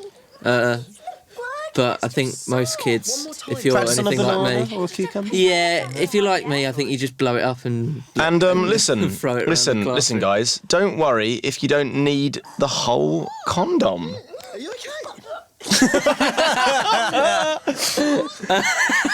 If there's a little That's fine. bit, If there's a Yeah. bit of if there's a little bit left over, If it looks like the top of a gnome's head, Do you think if I could see your boobs? then it's a bit baggy. don't worry. Don't you worry about that at all Perfectly whatsoever. normal. Perfectly normal. Don't worry. There's nothing wrong with you. If it looks like Peter Pan's slipper, if it looks like Peter Pan's shoe, you're I've got young me. you're not the only one. The boy says. She loves the fuck. Great. Why don't you just go and ask? What else? Let me sleep. A little bit of soreness Oh, Joe. is nothing to worry Let's about. stop it there, shall we? Anyway, so I had to stop working out before we started doing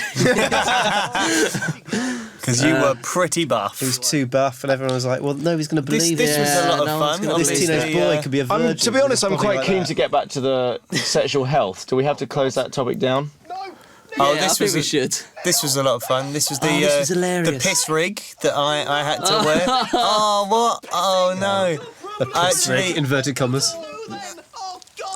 I laughed quite a lot during filming this, and we obviously only had a few takes because obviously all the clothes and bedding was getting wet and had to be replaced. I laughed quite a lot as well. Worked out. It's worked out fine. I think we've got the performance there. Yeah. You'll see here, no glasses on Will's face, and then he comes out the door. He's grabbed the glasses on the way out. Yeah, What's your I problem? know, it's fine, it's fine. Come on, Simon. That's eminently plausible. All right, okay. Ian Morris look kept at saying that. to me, "Pull your pants up" for some reason. Ian Morris is obsessed with this joke of having your trousers or pants up higher than is necessary. It's known as the this camel looks toe. familiar. This The male looks camel very toe. similar to something that happened in series 1. This looks very familiar to. Anyway. Just say it, okay? I know better than anyone that when people If this does happen, it's incredibly humiliating. No, it's not. It depends who you're with. If you're shouldn't- with it shouldn't someone, be. it's humiliating. It If you're shouldn't with be. yourself, it's fine. It shouldn't be humiliating. It should be absolutely fine. It should be, but it's not. And that's the tragic truth of the universe. I tell you what if you're usually with this problem, it usually means you're tired. In which case, tell them to shut the fuck up and. Yes. Remember, it's their fault. Oh, don't hit This it. is traumatic. That's not going to isn't it? help. Traumatic experience. Beating for it up's not Tara, gonna I'd help. imagine. Although actually, I do agree with you, James. It is actually nothing to be ashamed of. I've lost weight since I've done this. Disgusting. This was when I was at the Ladies. height of my my binge. I just didn't You stop. don't look big at all. I didn't stop eating for a long time. Oh, God. Oh, but look at the sexy body! Look at the body! Look at the pecs. Does it still look like that right now, Joe? No, not really. Oh, don't say that. I don't. Tell him it looks It's a nice better. bum as well. Oh, he's a sexy man. Okay, Joseph okay, Thomas. going. Thank you, my friends. No, we weren't going to have a three-way. We were going to spend the night in Simon's car naked, and then when we'd sobered up, drive home. Right, so this scene here. So in this scene, James just said, I'd better take my trousers off. And he did take them off. And people were coming up, being like people who wanted to sort of talk to us about the show, and just noticed that James was just sitting there in his pants with genuinely absolutely no good reason I wanted not to to have make his sure. trousers on. I was worried that you might be able to see my trousers. And it's not like, let's not just say he was sitting there in his pants as if that was the end of it. He'd often go a lot further than that. This is a day where he got his ball out, and also, I don't mind telling you that James grabbed my hand and forced me to touch his. I forced nothing. It was forced. I Well, it forced was absolutely well, nothing. I suppose it was 50-50. Fanny off, you twat! Slightly weird.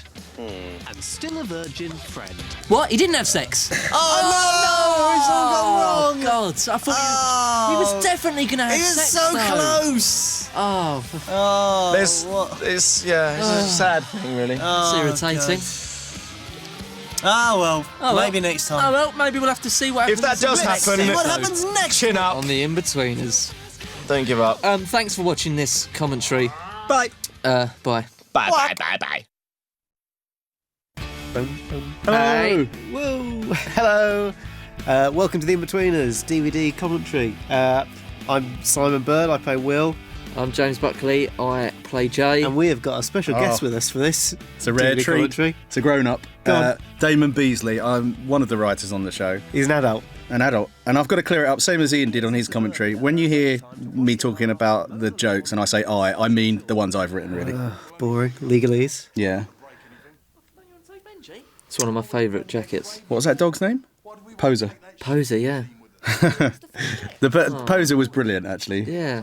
But there's a good scene. Maybe we'll save it for later, but there's a good scene. She had rather a unique technique sometimes for making a dog do what we wanted it to do. Well, everyone feels the pressure on the set of the In-Betweeners sometimes, I think. We'll talk them through it. No, this is good, isn't it? Yeah. So, there you go. Somewhere just off camera on this shot will be Poser's boss, Yeah. trainer, dog handler, Poser's master. And she would have some sort of like, chocky drop or something. As a carrot. Yeah. And as a stick, it was normally a few gruff words and a grab of the collar, wasn't it? You say that, I feel like I'm treated in the same sort of way on the set of the In-Betweeners. You are. I get bribed with chocolate. Do you know a lot. what? It's a results-based technique. And so, Damon, talk us through what was going through your head when you were writing this episode. What was the inspiration? The inspiration, actually, this is a sort of the Home Alone element. I think is something that goes through. That everybody has that, being left on their own, and their friends coming around and wrecking the house. But the petty vandalism is something that's pretty much from my own past experiences. And I think again, when we get to some of the incidents, I can talk you through them. But is that something you'd encourage? I'm not going to say the words encourage because that's inflammatory, isn't it? Can be a laugh, though. But the message of this definitely be a episode laugh. is that Will is against it to begin with. And then by the end, he realises it is quite fun. Yeah, you can cut and paste that into any episode. As well. But yes, that's the sort of amoral message that we're. Sorry. Sorry. So I was just Mum. I wish my mum was that fit. Really? Well, she's very close. It's not a very nice thing to say about your Probably mum. second. I've probably said this on one of the other DVDs, but once when I was the age of these boys, a good friend of mine did say the line, "Your mum is so fit she could be a prostitute." She wasn't. And most prostitutes aren't not that fit. No. Little No, interesting not in thing my about this. We always get a lot of trouble with sound when we're filming outside with sort of aeroplanes and cars going past. The army turned up. Did they? Whilst we were filming this. Yeah, tanks. Oh, yeah, tanks started driving past. That takes the biscuit, doesn't it? Yeah.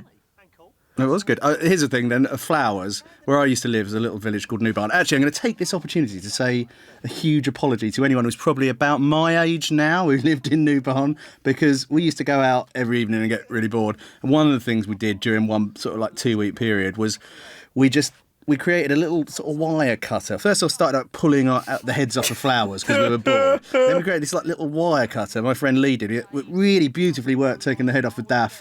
And we went round and did everyone's. We did everyone's You were a garden. little terror, weren't you? Yeah, but what I was going to say is that it wasn't. This is sort of the theme of this episode, I think. It wasn't malicious. It wasn't malicious. We didn't really care about the people's gardens. We didn't care about these people. There were no So it victims. wasn't anyway, exactly. Obviously, there were victims because they were really upset about it. We got chased, but that's kind of that age. You don't really associate the crime. You know, it's a victimless crime in the perp's mind. Yeah, I guess so. Which makes it fine, kids. There were Okay. only flowers as well. There were only flowers. There we go. All the stuff in the school was filmed quite early, so sort of young and fresh and vigorous. Especially my haircut is very fresh. That's why my hair is always so short. Sharp, isn't it? Also, because you're just such good, healthy, clean-living young lads. Yeah. When you came to film this as the beginning of the thing, you all look so healthy. It's not like we had any problems in the grade trying to make you look vaguely human. Joe's a bit washed out there. But yeah, that's normally what we spend our time doing. Yeah. Putting some colour I in mean, your cheeks. there'll probably be a couple of scenes later on that we can point this out, but there are a few scenes that we filmed a few weeks after we'd finished the main shoot. Ah, the famous pickups. The pickups, of course, which were done in summer. Yes. In which I'm quite tanned. Quite brown. Or as the director was calling you, Aladdin.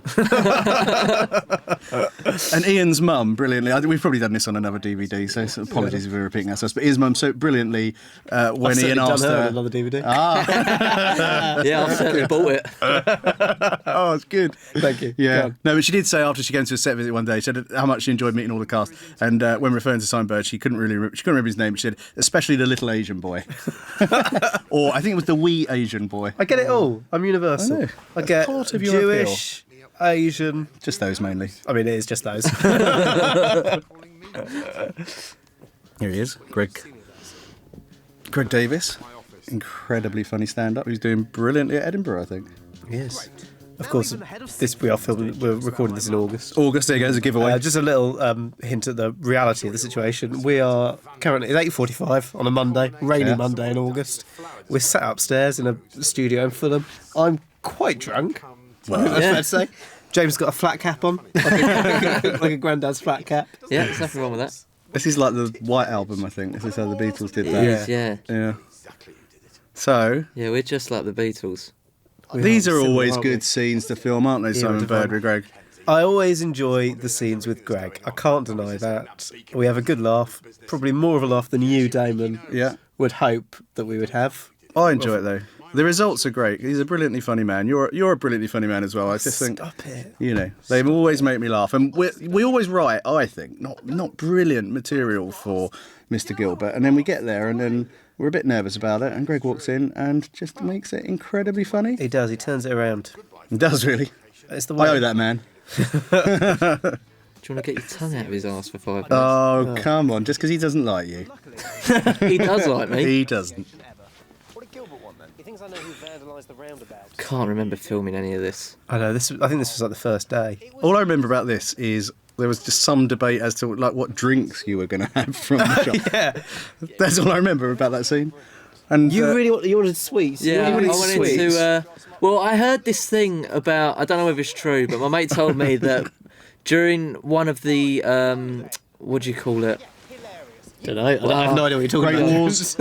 No, Oceans. Oceans. Yeah, one of the Oceans films. Brad Pitt is. Amazing, it was Oceans. Is that what you thought? Yeah. That was good. Yeah, it's one of the Oceans films. Brad Pitt is eating in every scene, and I wanted to do sort of something similar. Yeah, and similar cool to like your that. theory about the winks. Yeah, the winks, the old winks. Well, should we keep it? We'll keep an eye out for winks. Oh yeah, you got to. I'll call the winks. See, the thing is, I think they're all sort of in one episode. They've all ended up in Seriously one episode. misjudged. Oh, I've just missed my favourite line. What was your favourite line? What an enjoyable conversation is about my actual mother. Yeah, is that one of yours? It's not actually. That is definitely one of Ian Morris's. It's very, very funny. Mine are just always a bit ruder and swearier. And do you want to tell us a bit of the history about you and Ian? Where did you first meet Ian? Nah, I don't want to talk about Doesn't that. want to get into it. It is, really. it is Fair enough. boring. It's boring. He's It is boring. boring. So, Just trying to grease the wheels a bit. Blake's got energy drinks there. Going back to the drinks and the sweets. You weren't allowed sweets. Weren't allowed any in the end. And I didn't want any distractions. I just wanted to focus on what I was doing. A very focused man. It is difficult. This guy. No, this is brilliant. Okay, this guy.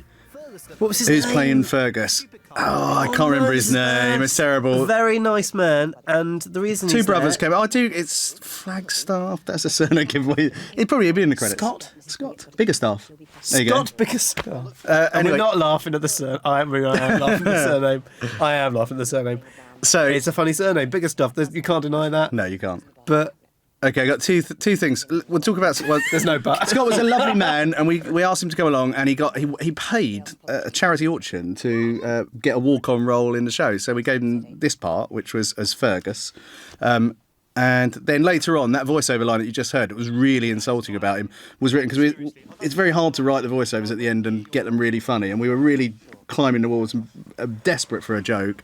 And we wrote a kind of crass one-liner about him being ginger, and it just stuck and made everyone laugh. So apologies, Scott, because it is a bit of a mean joke, but it is brilliantly funny, and we loved you when you came down. He was brilliant, wasn't he? Yeah, he was really up for the crack as well. And I've got to squeeze one more thing in before the dog as well. That scene where we talk about, well, Will's mum talks about giving Will a suppository. That actually happened. Ian suffers from terrible migraines, and one night he came in and he was sick all night, and he was really wailing in the bathroom. I didn't really know he had terrible migraines. Such a baby. So I put my girlfriend's earplugs in just to shut him up. In the morning, his mum came around. He'd called her. He was very sick. She said, "Look, if that happens again, you need to put a suppository. That's the only thing he can keep down. You've given him a suppository." And I was just looking at her thinking, is she serious? I think she's serious. And Damon was like, "Look, if there's one, I'll put a lot of things up Ian's arse. Yeah. Okay, Yeah, exactly. But not medicine. Not medicine. I'm not going to make him better. I'm going to make him worse. Yeah. toast. Lots of toast in this episode. Toast is one of really the stars of the series. Yeah. Actually, Shoes in series 2 was a big. Blake likes eating lots and lots of barely warm toast, doesn't he? Over and over again. Yeah, soggy. Oh yeah, soggy lukewarm. He never toast. complained about that. God, he's like, can I have some more toast, please? Can you lot keep forgetting your lines so I can keep eating toast? He's a trooper, though, isn't he, Blake? He'll never complain about There's a anything. bit here where Blake You has say to that, throw the bit of toast onto the table. He'd go mental about his. There is a brilliant toast chuck coming up here. Oh God, Blake throwing. Whoa. Got it. He did it. He did it. That took about 40 takes. I know, it was a funny one, wasn't it, the end one? Very bad thrower. Very bad sportsman. Spooge. It's another little. That was a little detour from. Sorry, I was just Spunk. Sorry, yeah, I was just Spooge. I'm hoping that. There was a debate about that, catches wasn't on. Yeah. I don't think it's an original word. I feel like I've heard Spooge before. Yeah, you didn't make that up. Well, Clunge wasn't made up by us. Shut up. But I'll still sell T-shirts with it on. Oh yeah. Anyone, we all will. I like this. So I think you had to fight for that information. It's so didn't you? good. And if you watch the glad DVD you got it extras, viewers, there's quite a few takes and different kind of intonations that James does on it in the bloopers section. Is that in? It's very funny. Good. It is good. Love driving. Absolutely love driving. This is actual driving, or is this This is me actually driving with, and not only do I have to drive, but there's just a camera in front of my face, so I couldn't even see where I was driving. I know, it's incredible what you can do I was sometimes. so good. I'm brilliant. I know. Just in case, is it anyone from the Broccoli Entertainment film company who made all the Bond films are watching? He can drive a small family hatchback at incredibly slow speeds round an estate with a camera on the bonnet, can't you? So just look Let's out. talk about this squirrel Daniel then. Craig. Okay, I've got a story behind the squirrel. No one ever thought that this squirrel thing was going to work, did they? The squirrel, everyone in the script, the channel commissioning editors who are brilliant and know exactly, they do genuinely give us loads of good advice, but they read that and said, it's funny, but you'll never get a squirrel to do this. And we said, oh, we will, we just know we will, knowing full well that we didn't know we will. And somehow our art director, Richard Drew, managed to pull it off. He found a squirrel wrangler. This squirrel was actually in He found a squirrel who was Charlie and the Chocolate Factory, although I'm not... there's a few versions of the squirrel on the day, but one of them they'd trained. Yeah, I mean, this squirrel's a genius. He's the greatest actor of his he is squirrel generation. But what was funny was... that he's not acting anymore, obviously. No. Well, we had to kill him. So fish die in series 1. Series 2. Yeah. Series 2. Squirrel in series 3. Squirrel. Yeah. So. And then we ate that.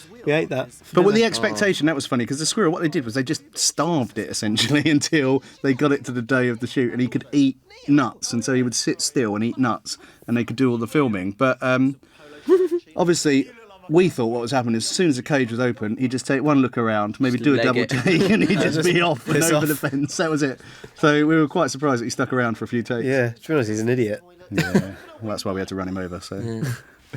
That's a fake squirrel. That's a soft. Hello. Squirrel. What's going on here? Oh, Okay. Well, this is All like right. two Talking of great actors. great heavyweight actors. That is me there. So that is delivering Damon Beasley. Rewind that again, maybe, Yeah. at your own leisure, and watch that again. Get the still, print that out. It's like when De Niro and Pacino met in Heat for the first time. I That think. was so funny when you put that Ocado uniform on. All that makeup that they put on me And to then make me look old and. You sort of parted your hair as well, but you didn't keep it like it. My hair. I know, but it wasn't. It was a little bit like you have your hair, but it was more flat. I like the way that you put on all those extra pounds and you made yourself look sort of past That's what you have to do. That's what you have to do. Old. We actually had an Ocado man turn up. And we had an Ocado van, didn't we? We were well overpropped for that scene. Didn't need it. Absolutely did not need that. Thank you very much, Ocado man, for turning up. Oh, no. Weirdly, that's Damon Beasley. How did that get in there? No, that was now Ian. we That was Ian actually Morris. this kind of like changing people's status and things. When what was that? Was it Friends Reunited? When that site first came out, Yeah. we played a similar trick on this, me and Ian, to a producer friend of ours, Spencer Millman, Spenny. who does Harry Hill.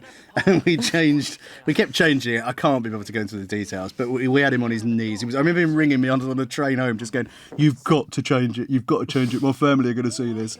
And I was like, I thought he was going to cry. So in the end, we just had to give in. I'd love to see Spencer Millman cry. Just take his chocolate stars away from him. Milky Way stars. Just a few industry in jokes about Spencer Millman, the producer of Harry Hill's TV. So I'm sure you're all enjoying those. Little word of advice. Usually they will empty cans and put like water in it or apple juice or something. But sometimes you get a little treat where you have to open a can and drink from it. In which case you get to have some nice little beer. Ice cold beer. It was a welcome. It was a welcome little tipple for me, to be honest. I try to be as drunk for as much. I was as pissed. Pissed all the way through this. And high. Yeah, high as a Jesus. kite. That's it. What? I'll tell my dad that Benji did a shit. More toast. Did he? Well, no, but if I say he did. Little lull. There's always one. There's always one in every That's commentary, fair, isn't there? isn't Yeah. it? Just fair. We're allowed to have a breather. Just getting a handle on what was going on there. To be fair, we did have a massive Here we go, Chinese this is just good. before. We have just had a lovely Chinese sweet and sour chicken for me. What did you have? I had sweet and sour chicken as well, didn't I? It was lovely, wasn't it? Yeah, you weren't that convinced, were you, when you looked at it? Because it was They had the sauce conventional. unattached. Weren't normal. Right, coming in back to the okay, show. back to the show. Back to the show. Out the Back back to the show. here. Golf. Let's talk about the daffodils. This was the Because very getting last daffodils thing. when we filmed. Because of the schedule, when we started filming, there were daffodils everywhere. Yeah. They were just in bloom. But they said when we were going to film these scenes, which is at the end of the schedule, you can't get them. And also, we were told that you can't grow them either. I didn't know this about daffodils, but they only grow at a certain time of the year. And it's very difficult to even grow them in greenhouses. So the art department And you'd have kept thought, saying well, to just us... go to use different flowers. But Well, no, you'd you have were thought, no, we were insistent, very David. insistent on the daffodils. Yeah. Just And because, good on you. Yeah, of course. But they did say to us, well, we could knock up some, artificial ones. We said, it just won't work. And in the end, that is a combination It's a mixture, of isn't it? some that we found, I think, were just in the cut ones in Sainsbury's on the day, which they got brilliantly, which were out of season, but they found, and some of the ones they made, the artificial ones, which worked brilliantly, better than the flowers. So, well done, art department. Come on, then, do say something funny now. More daffodils. Should we do the daffodil stuff again? Oh no, I've got more daffodil God, stuff coming up. No, this is good because daffodils, Joe, they're yellow. you'll never know this, but Joe had never swung a golf club in anger in his life. So we arranged for Joe to have some golf lessons by a pro. Joe's going to hate this. Joe's going to hate this, but so he went and had what, 3 To be lessons? fair, At least 3 At lessons. least three lessons. when we were filming this thing, also Ian said to It was a me, moratorium. Ian took me to one side and said, "Don't laugh at Joe's golf swing." Joe was very worried was anxious about his swing because he wanted. Rightly so. He looked like a. Because the character of Simon was supposed to be an excellent golfer. Yeah. He brags about it. The swing he's about to take coming up. Blake was supposed told to be the swing of There we go. basically. Okay, so this is with professional. A good amateur. He's had Blake 3 hours of professional teaching here. Blake was told to make his golf swing look. There you go. He almost falls over. He almost falls over. Blake was very, told to very make his angry. golf swing look more bad. Is that good English? No, we know what that means. Yeah, there was genuinely a moratorium on it. Yeah. There was a moratorium on Joe's golf. It just got in Joe's head, didn't it? That I wonder swing? if Joe does still play golf. I hope so. I hope we started something there, like a second career. A And lovely here swing comes- from Simon Bird, I gotta say. Thank you very much. Here comes the neighbour, Oh, played by Mark. Yes, that's right. He's good, wasn't he, Mark? He was He had to brilliant. do an awful lot of shouting. I felt sorry for him because he's A lot of banging on windows. He does it as shouting. he does it. He's not even Scouse, is he? Mark's not even Scouse. I think he is originally from the Wirral. I've made the Wirral bit up, but I think he's from the Scouse. The banks of the Mersey. The River Scouse. But What yeah. was this? This was quite funny. To This do was a for some pick-up reason. scene, talking I can't about remember. pick-ups, This was wasn't pick up. I had to play it all sort of up and positive. Yeah. Will's very, very positive about everyone wanking upstairs in his house here. Yeah. Weirdly positive. Oh, I still got the smell. It's a rolling pin. I've got some unfinished.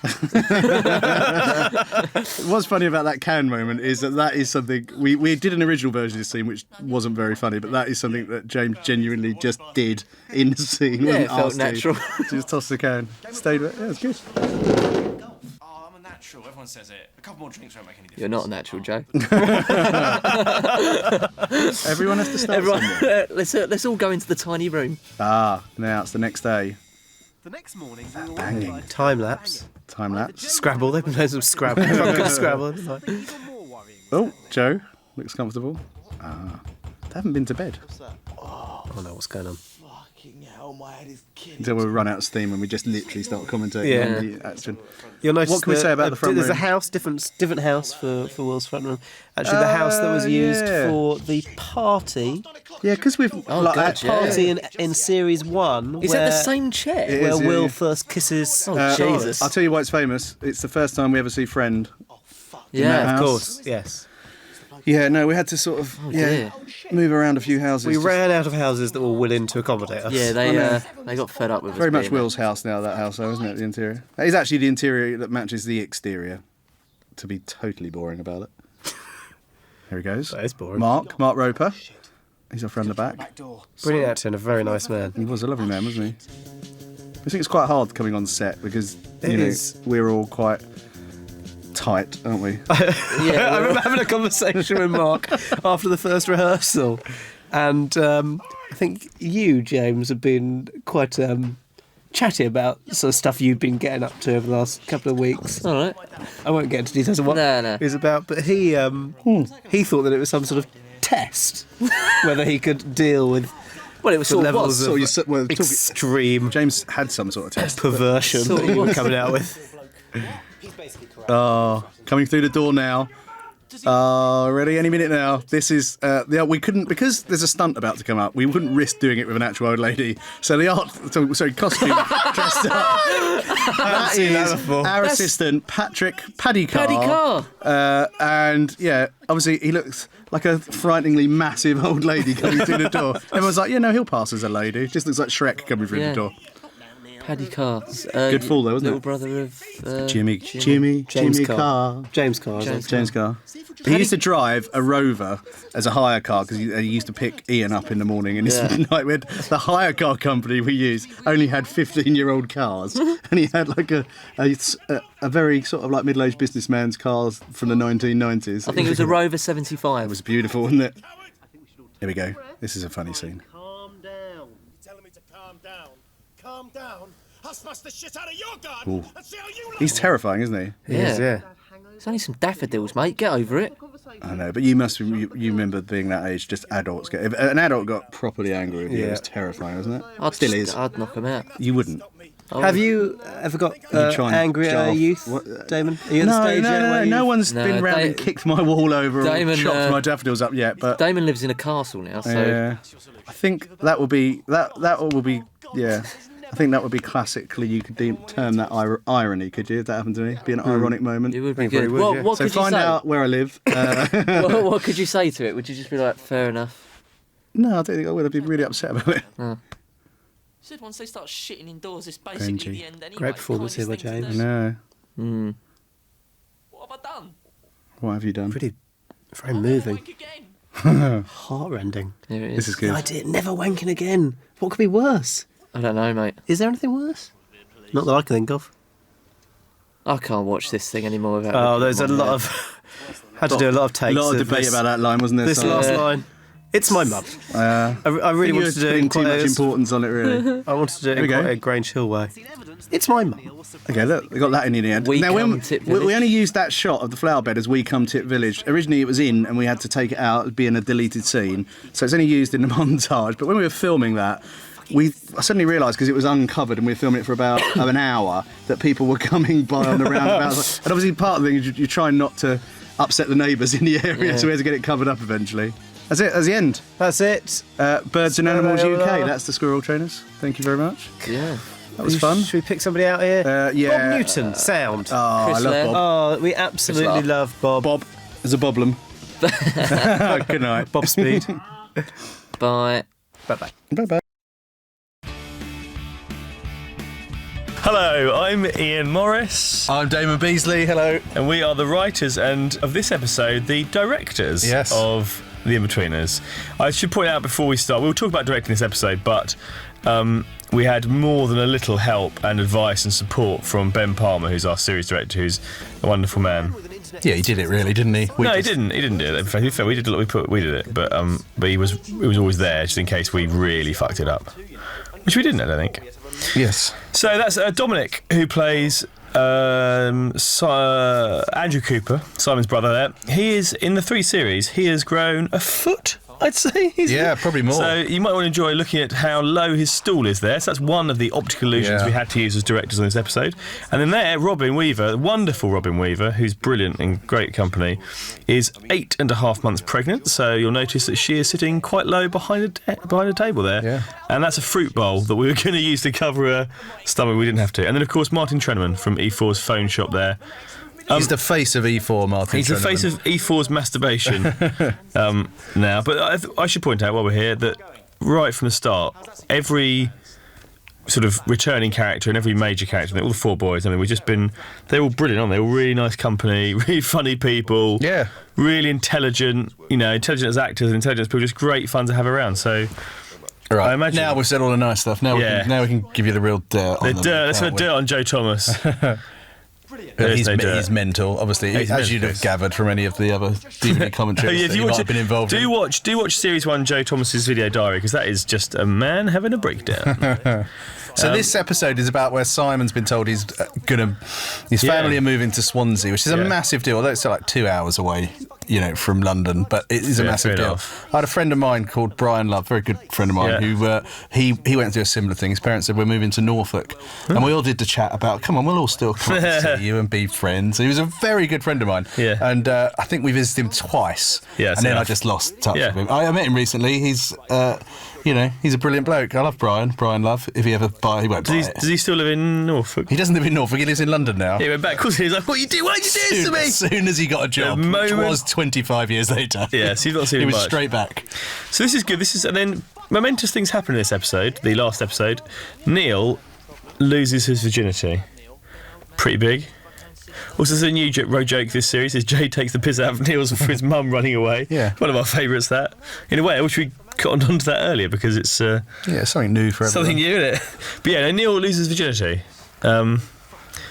To a friend of mine, an old woman. Quite old, but it's probably 40s, about early 40s. A friend of mine genuinely said that to me once when he got a woman pregnant. He said, I said, why didn't you use protection? He said, well, she told me she couldn't have any more kids. I was like, any more? What that? And I was thinking we were early 20s maybe, but it was certainly a surprise to hear him saying that. What we've done here as directors, quite important decisions we have to make about this scene is where we sit the 4 boys. Yeah, there is actually. It took me, genuinely, I mapped this scene out, the shot plan. And you may mock, but genuinely, this took me hours and hours because you don't get much time to shoot things, right? And what you'll notice is that everyone gets an eye line to everyone else. So that's him looking at Simon. That's him looking at Simon. That's Simon looking at Neil. When you go to the singles, every time you have to move the camera, eats up precious time. So what you want to do is you want to sit the four of them in a seating position that makes sense, i.e. you probably wouldn't get Jay and Will sitting next to each other unless you had to, but which soaks up the maximum amount of eye lines, i.e. So I would say in this one that Jay and Will probably don't look at each other very often, and that's why they're sat in that corner. Yeah. Ideally, you want to write a sitcom with two main characters, because that will speed your shooting process right up. Greg Davis here, the swan song of Mr. Gilbert in this episode slightly. His stand-up is one of the funniest things I've ever seen, and I've seen a lot of stand-up. And he's getting another brilliant bloke to have around. Yeah, I love having Greg on the set. Yeah. I love him. Fun, the second series, grown up to talk to. Yeah, but also mucks around, quite funny. The second series, I gave Greg quite a long piggyback up and down this before my knee went actually, up and down the sports hall that we were filming at the time. He's got to be what, 19 maybe? 19, is it? 19, but I was 19. So I was at the time, to be fair, I was exercising a lot, but my knee did go about 3 days later. But I gave him a piggyback, and he said he hadn't had a piggyback for something like 20 years, and it was quite. He said sexual experience, but yeah, it would have been. What is really interesting is that Greg. We've probably said this on every DVD commentary. Whenever Greg used to be a teacher, he was a teacher for 13 years. I think that's one of the most known facts. One of the most known facts about the In-Betweeners, that he was a teacher for 13 years. But he assures us that everything that Gilbert says and does is mild in comparison to the sort of unprofessional attitude. The other thing about Greg Davis is brilliant as well is that is his own clothes. He brings all his own clothes from home, and he wears all his own clothes. He insists on that. He insists on it. Yeah, every single episode he wears all his own clothes. Kylie DeMarta, Emily Head, and Lily Lovett. They're playing Rachel, but Emily Head, from day one, a delight. Nothing but a delight. Yeah. Again, much more mature than the boys. Great fun. Great actress. Yeah, we've made Carly a little bit. She gets a bit nastier through the series. She's just a little bit colder, isn't she, as it progresses? But I suppose there's no better way to deal with his sort of love-lost puppy act, is there? He's a bit annoying, ultimately. He's Simon. Pretty annoying, so she must think, well, he's cute and everything. There he goes. But look, we would want to someone look at him. Look how tragic. They don't do that, mate. Come on. All these kids who are featured there. Do we get? Some of those might have been from the actual school, weren't they? We don't think the school this time. We'll Series 1, there were lots of kids from the school. That was a lie. Series 2, we didn't film in this school. Okay. Series 3, the school didn't want us to use any pupils because they'd seen the programme. Oh yeah, obviously. There's Blake eating there as the character Neil. Yeah. One thing he loves to do is to be given some food as a prop, just that he has to eat time and time again. He hates while it. James Buckley gets his lines wrong. Buckley gets the lines wrong. More chips, Blake. Chips, sausage rolls, and toast are just 3 of the food stuffs you'll see Blake regularly eating this series. Also, look out for the James Buckley wink. You might see a wink coming in this episode. I thought so. At some point. Well, that's probably a wink there, but we cut away from that. This is a joke coming up that I had to fight for, so make your own decisions. Still not sure, actually. We'd like some feedback on this one. So if you can get onto a forum somewhere, or we'll Twitter. read it. Because that's all we do is basically look for any kind of sort of validation, validation. And on the internet, but so what's coming up is the cows. Missed it there. That was it. The udders joke. Udders. Rewind it. Have a look at that, and then tell us what you think. Just if you post In-Betweeners and udders, I'll be googling that almost constantly for about 4 or 5 months after this episode goes out. So I'll find that. I don't want to lead you and say it's like a hoary old joke. It's not a hoary old joke. So no one's heard that joke. No one's heard udders. I'm not going to lead them like that. I want them to make up. Actually, on the wall of Will's bedroom there's the Flight the Conchords poster from I think their first Edinburgh, designed by Jermaine Clement. Do you know what? Brett Clement we mentioned this maybe on a DVD commentary. We haven't got much to talk about. No, but Brett Clement was the name on the driving licence. Yeah, the fake ID that Jay had. Yeah, that's right. And that was a little nod to Brett and Jermaine. Yeah, somebody spotted that on the internet again. We wrote a couple of episodes. This This was described by the crew, who were brilliant, to be fair, and it was a great fun shoot, as a stunt. So that was a stunt. So it was a stunt. We had a stunt man who taught Joe Thomas how to slide off that roof. Yeah, he did it very well, actually, but it's not. I wish it had been funny. Gary was great, actually. He was really good, but it's still, I would argue, not a stunt. It's just a man has to jump 8 feet. But anyway, Well, this is coming from a man who recently fell off a 2-foot-high podium and smashed his wrist into so many pieces that the doctors refused to believe it could have been done in a simple nightclub accident. Yeah, I really did destroy my wrist 2.5 feet, so actually you're right. There you go, bird It's running. dangerous. We don't make him run like that, by the way, Simon Bird. That is how he runs. I think Simon Bird, actually, I have to say, I saw him in Malia this weekend, and he was both surprisingly handsome and surprisingly athletic. How can he be surprisingly handsome? He done something with his hair, and he was dressed. He was very well dressed. He was like, Did you want to just take his glasses off and go? No, I Why like do you the wear glasses. these all the time. I like the glasses on, actually. They were nice. They were That's sick. Martin, who's dressed hideously there. Martin's dressed a bit like we wanted Simon to dress when he was playing golf on episodes, but because we were struggling to think, what do people wear for golf? And from a director's viewpoint, this is what they call a dream of a scene. There you go. Two people looking at How each many other. eye lines? And that's how many eye lines are there? Yeah. Team 1. There you go. Each 2. So there you go. And then how many sizes are we doing? 1 size and another size. But tiny another room, size back. tiny room. So it wasn't all a utopia, was it? Yeah, it was a pretty dream. This one, like totally controllable. No external noises, no extras. Joe Thomas hasn't got the Statue of Liberty there, and again, no, he's looking surprisingly handsome, isn't he? When he's got I his think hair Joe done? Thomas is dreamy, isn't he? He tries a bit too hard. He does try too hard. That's true. To be dreamy. Yeah. Well, there he goes, retching, one of our favourite I love a retch. devices. Yeah, that's a comedic device. Classic. Retching is his good, isn't it? mum. So he got drunk and now they're going camping. I used to go. You know, I think I went camping a few times with friends. It's terrible, isn't it? I always thought that. Just wanted to air that. Yeah. So, what's You went camping? Yeah, I used to go camping, and it was, I went camping a couple of times. I actually went camping in Australia once, and with a couple of friends, and we were going to fish and do all sorts of things. I think we were 17, and what actually happened was it started raining. We locked the keys in the car. We couldn't get the car out from the river bank because it was raining so hard, and we caught nothing but turtles, which were like snapping, like tack, tack, tack, tack, tack, like snappy turtles. It was impossible to get the rod until we brought the rods in because we were going back without even spending the night out there. And we caught a thing called, I think it was called a lungfish or bloodfish, which was basically illegal and inedible, totally protected species that we caught. It. So yeah, I killed it. I totally killed it. So yeah, it was my last camping experience. It wasn't great. I've not done a Now lot we of camping. filmed this over a period of 3 days. The campsite, the Ashdown Forest, which is beautiful. The Ashdown Forest, West Sussex and Kent. Is that right? East Sussex. East Sussex. No, it's Sussex. Yeah, it's not Kent. Sussex. It goes to Kent. And East though. A lake. Look at that beautiful spot. We had a lot of sort of to-in and throw-in on locations, and this was quite near Gatwick Airport, and everyone was terrified that the planes were going to disrupt the filming, but it was so perfect. And if you look at the DVD extras, you'll see that the 2 times we previously went there, it rained like you've never seen. It was rain. like the film Seven.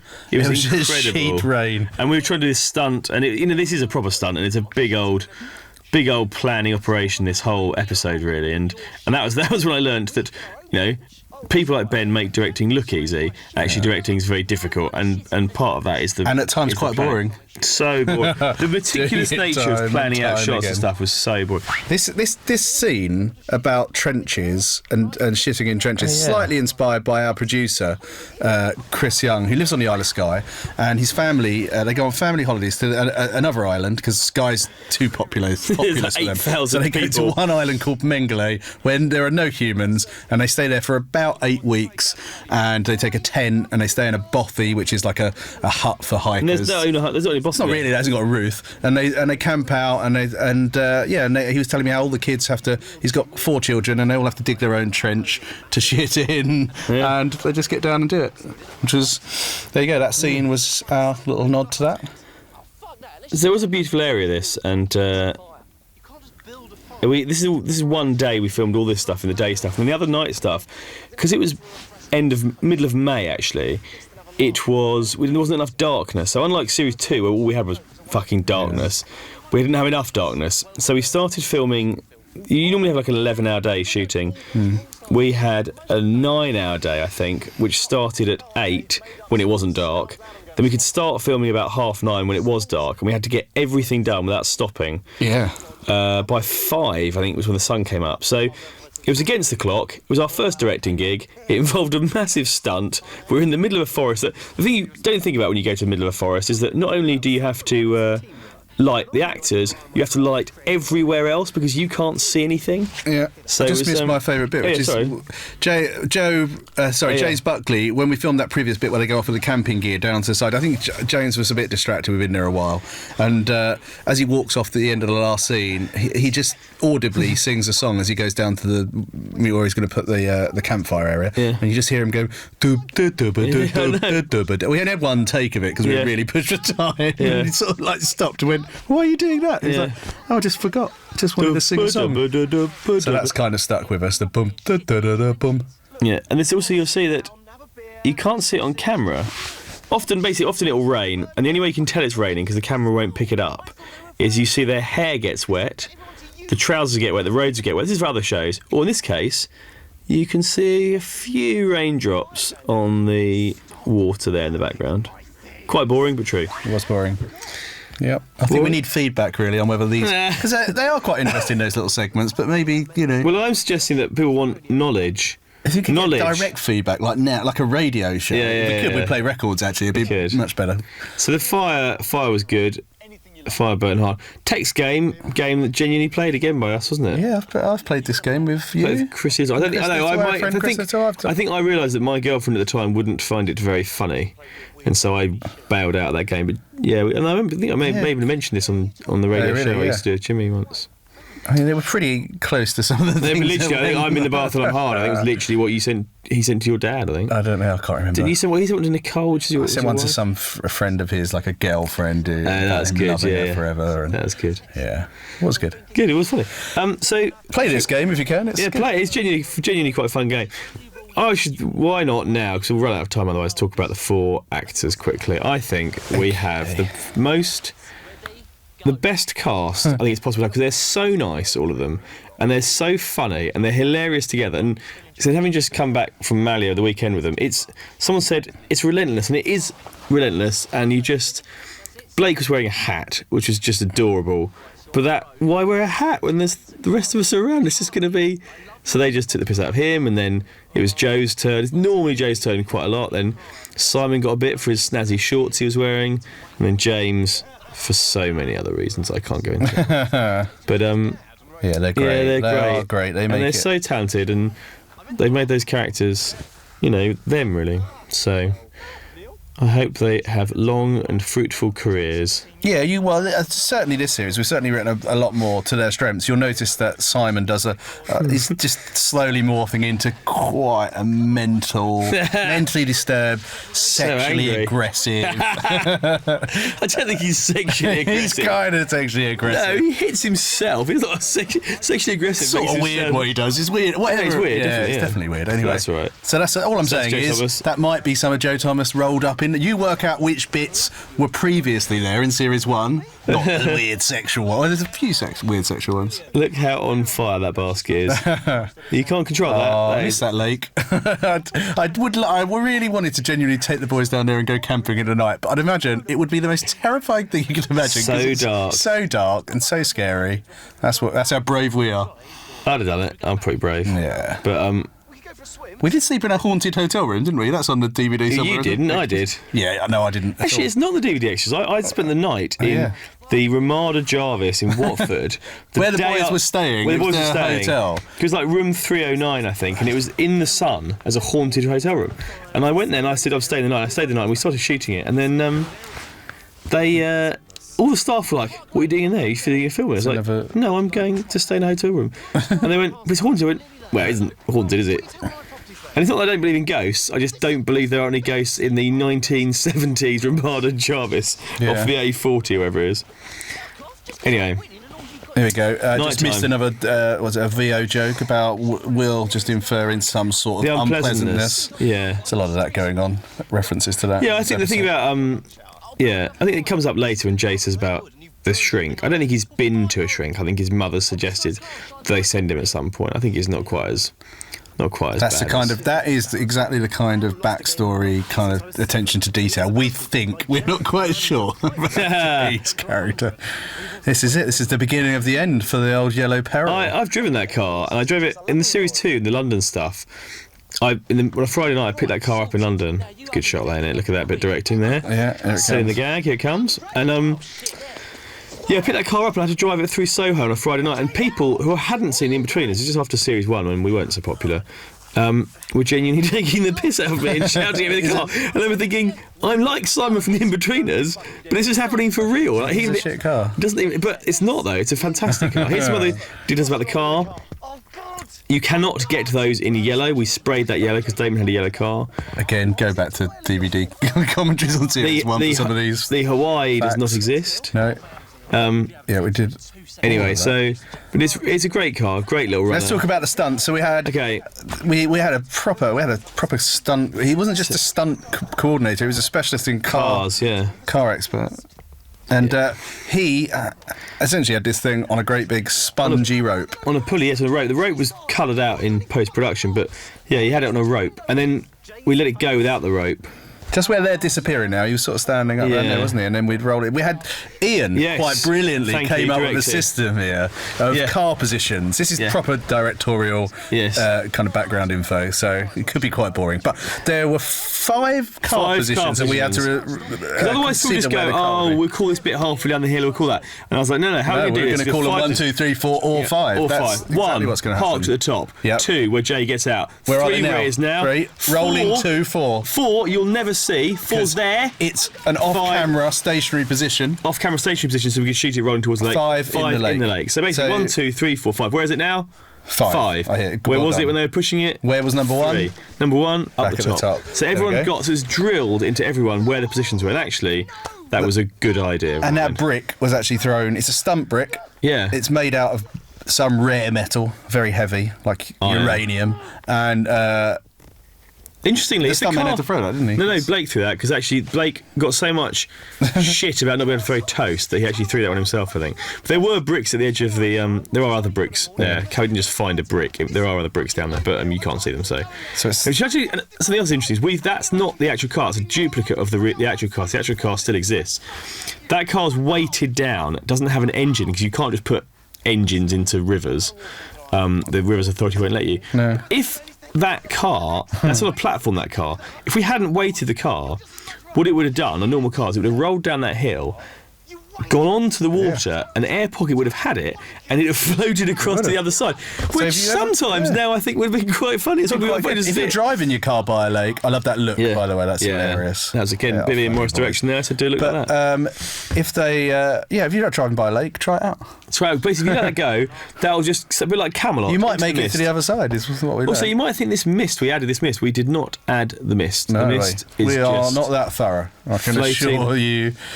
It's just mist. You get mist off lakes at night, apparently. Terrifying. Jamie T on the background. We've come round to Jamie T this time. Like Jamie listening, Jamie T, we're a fan of show. Yeah, big fan. I quite liked Sheila. I couldn't understand a word he said in it. Yeah. Apart from my mate Stella. A bit too mockney for my taste, but now big fan. Also, that one. Since you found out he come from. Yeah, he's got Hampton Wick. He used Hampton Wick in a song. That's good enough for me. There you go. This scene was originally the end scene. This was originally the end scene.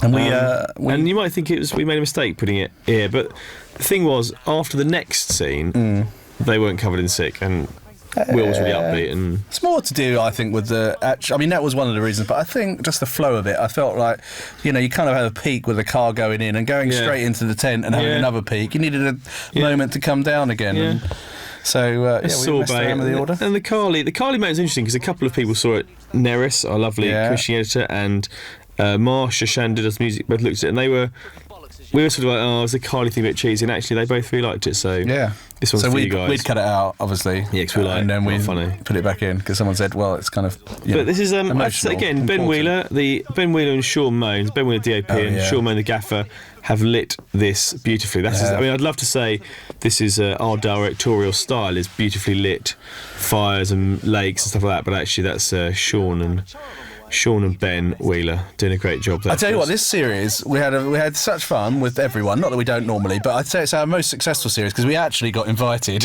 as executive producers of the show and writers. We actually got invited to the unofficial rap party, which never normally happens. Yeah, that's 1 for 3 now. That's one invite out of 3 series. Invite out of 3. So if you're listening, But, cast and crew of series 1 and thank 2, you know, we didn't go to the you first need to two. up your game if you're thinking about series 4.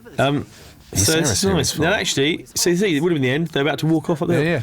Nice shot of the car there. So this Yeah. is this tent is in the Ruislip High School drama room where we shot. Where we shoot lots of Cantonese Not school now. stuff. Not now. No. Don't go in That's the where we front. shot it. So everyone was like, "You can't really shoot it outdoors; it's gonna be too difficult." And I was thinking, "Well, I really want to keep the reality. I really want to, make it real." And then actually, they said it's gonna be too difficult. I was like, "Yeah." And looking back, it would have been an absolute nightmare. And Richard Drew, our designer, designed the tent and lovely Richard. cut the sides off so you could shoot it into it. But also, little touch, grassed the whole area. So if we did ever see off, which we didn't, we'd have seen grass. And the boys are lying on grass. So all these things, none of them funny, none of them interesting. If you've lasted this long, though, I'm guessing you like little details like that. Yeah.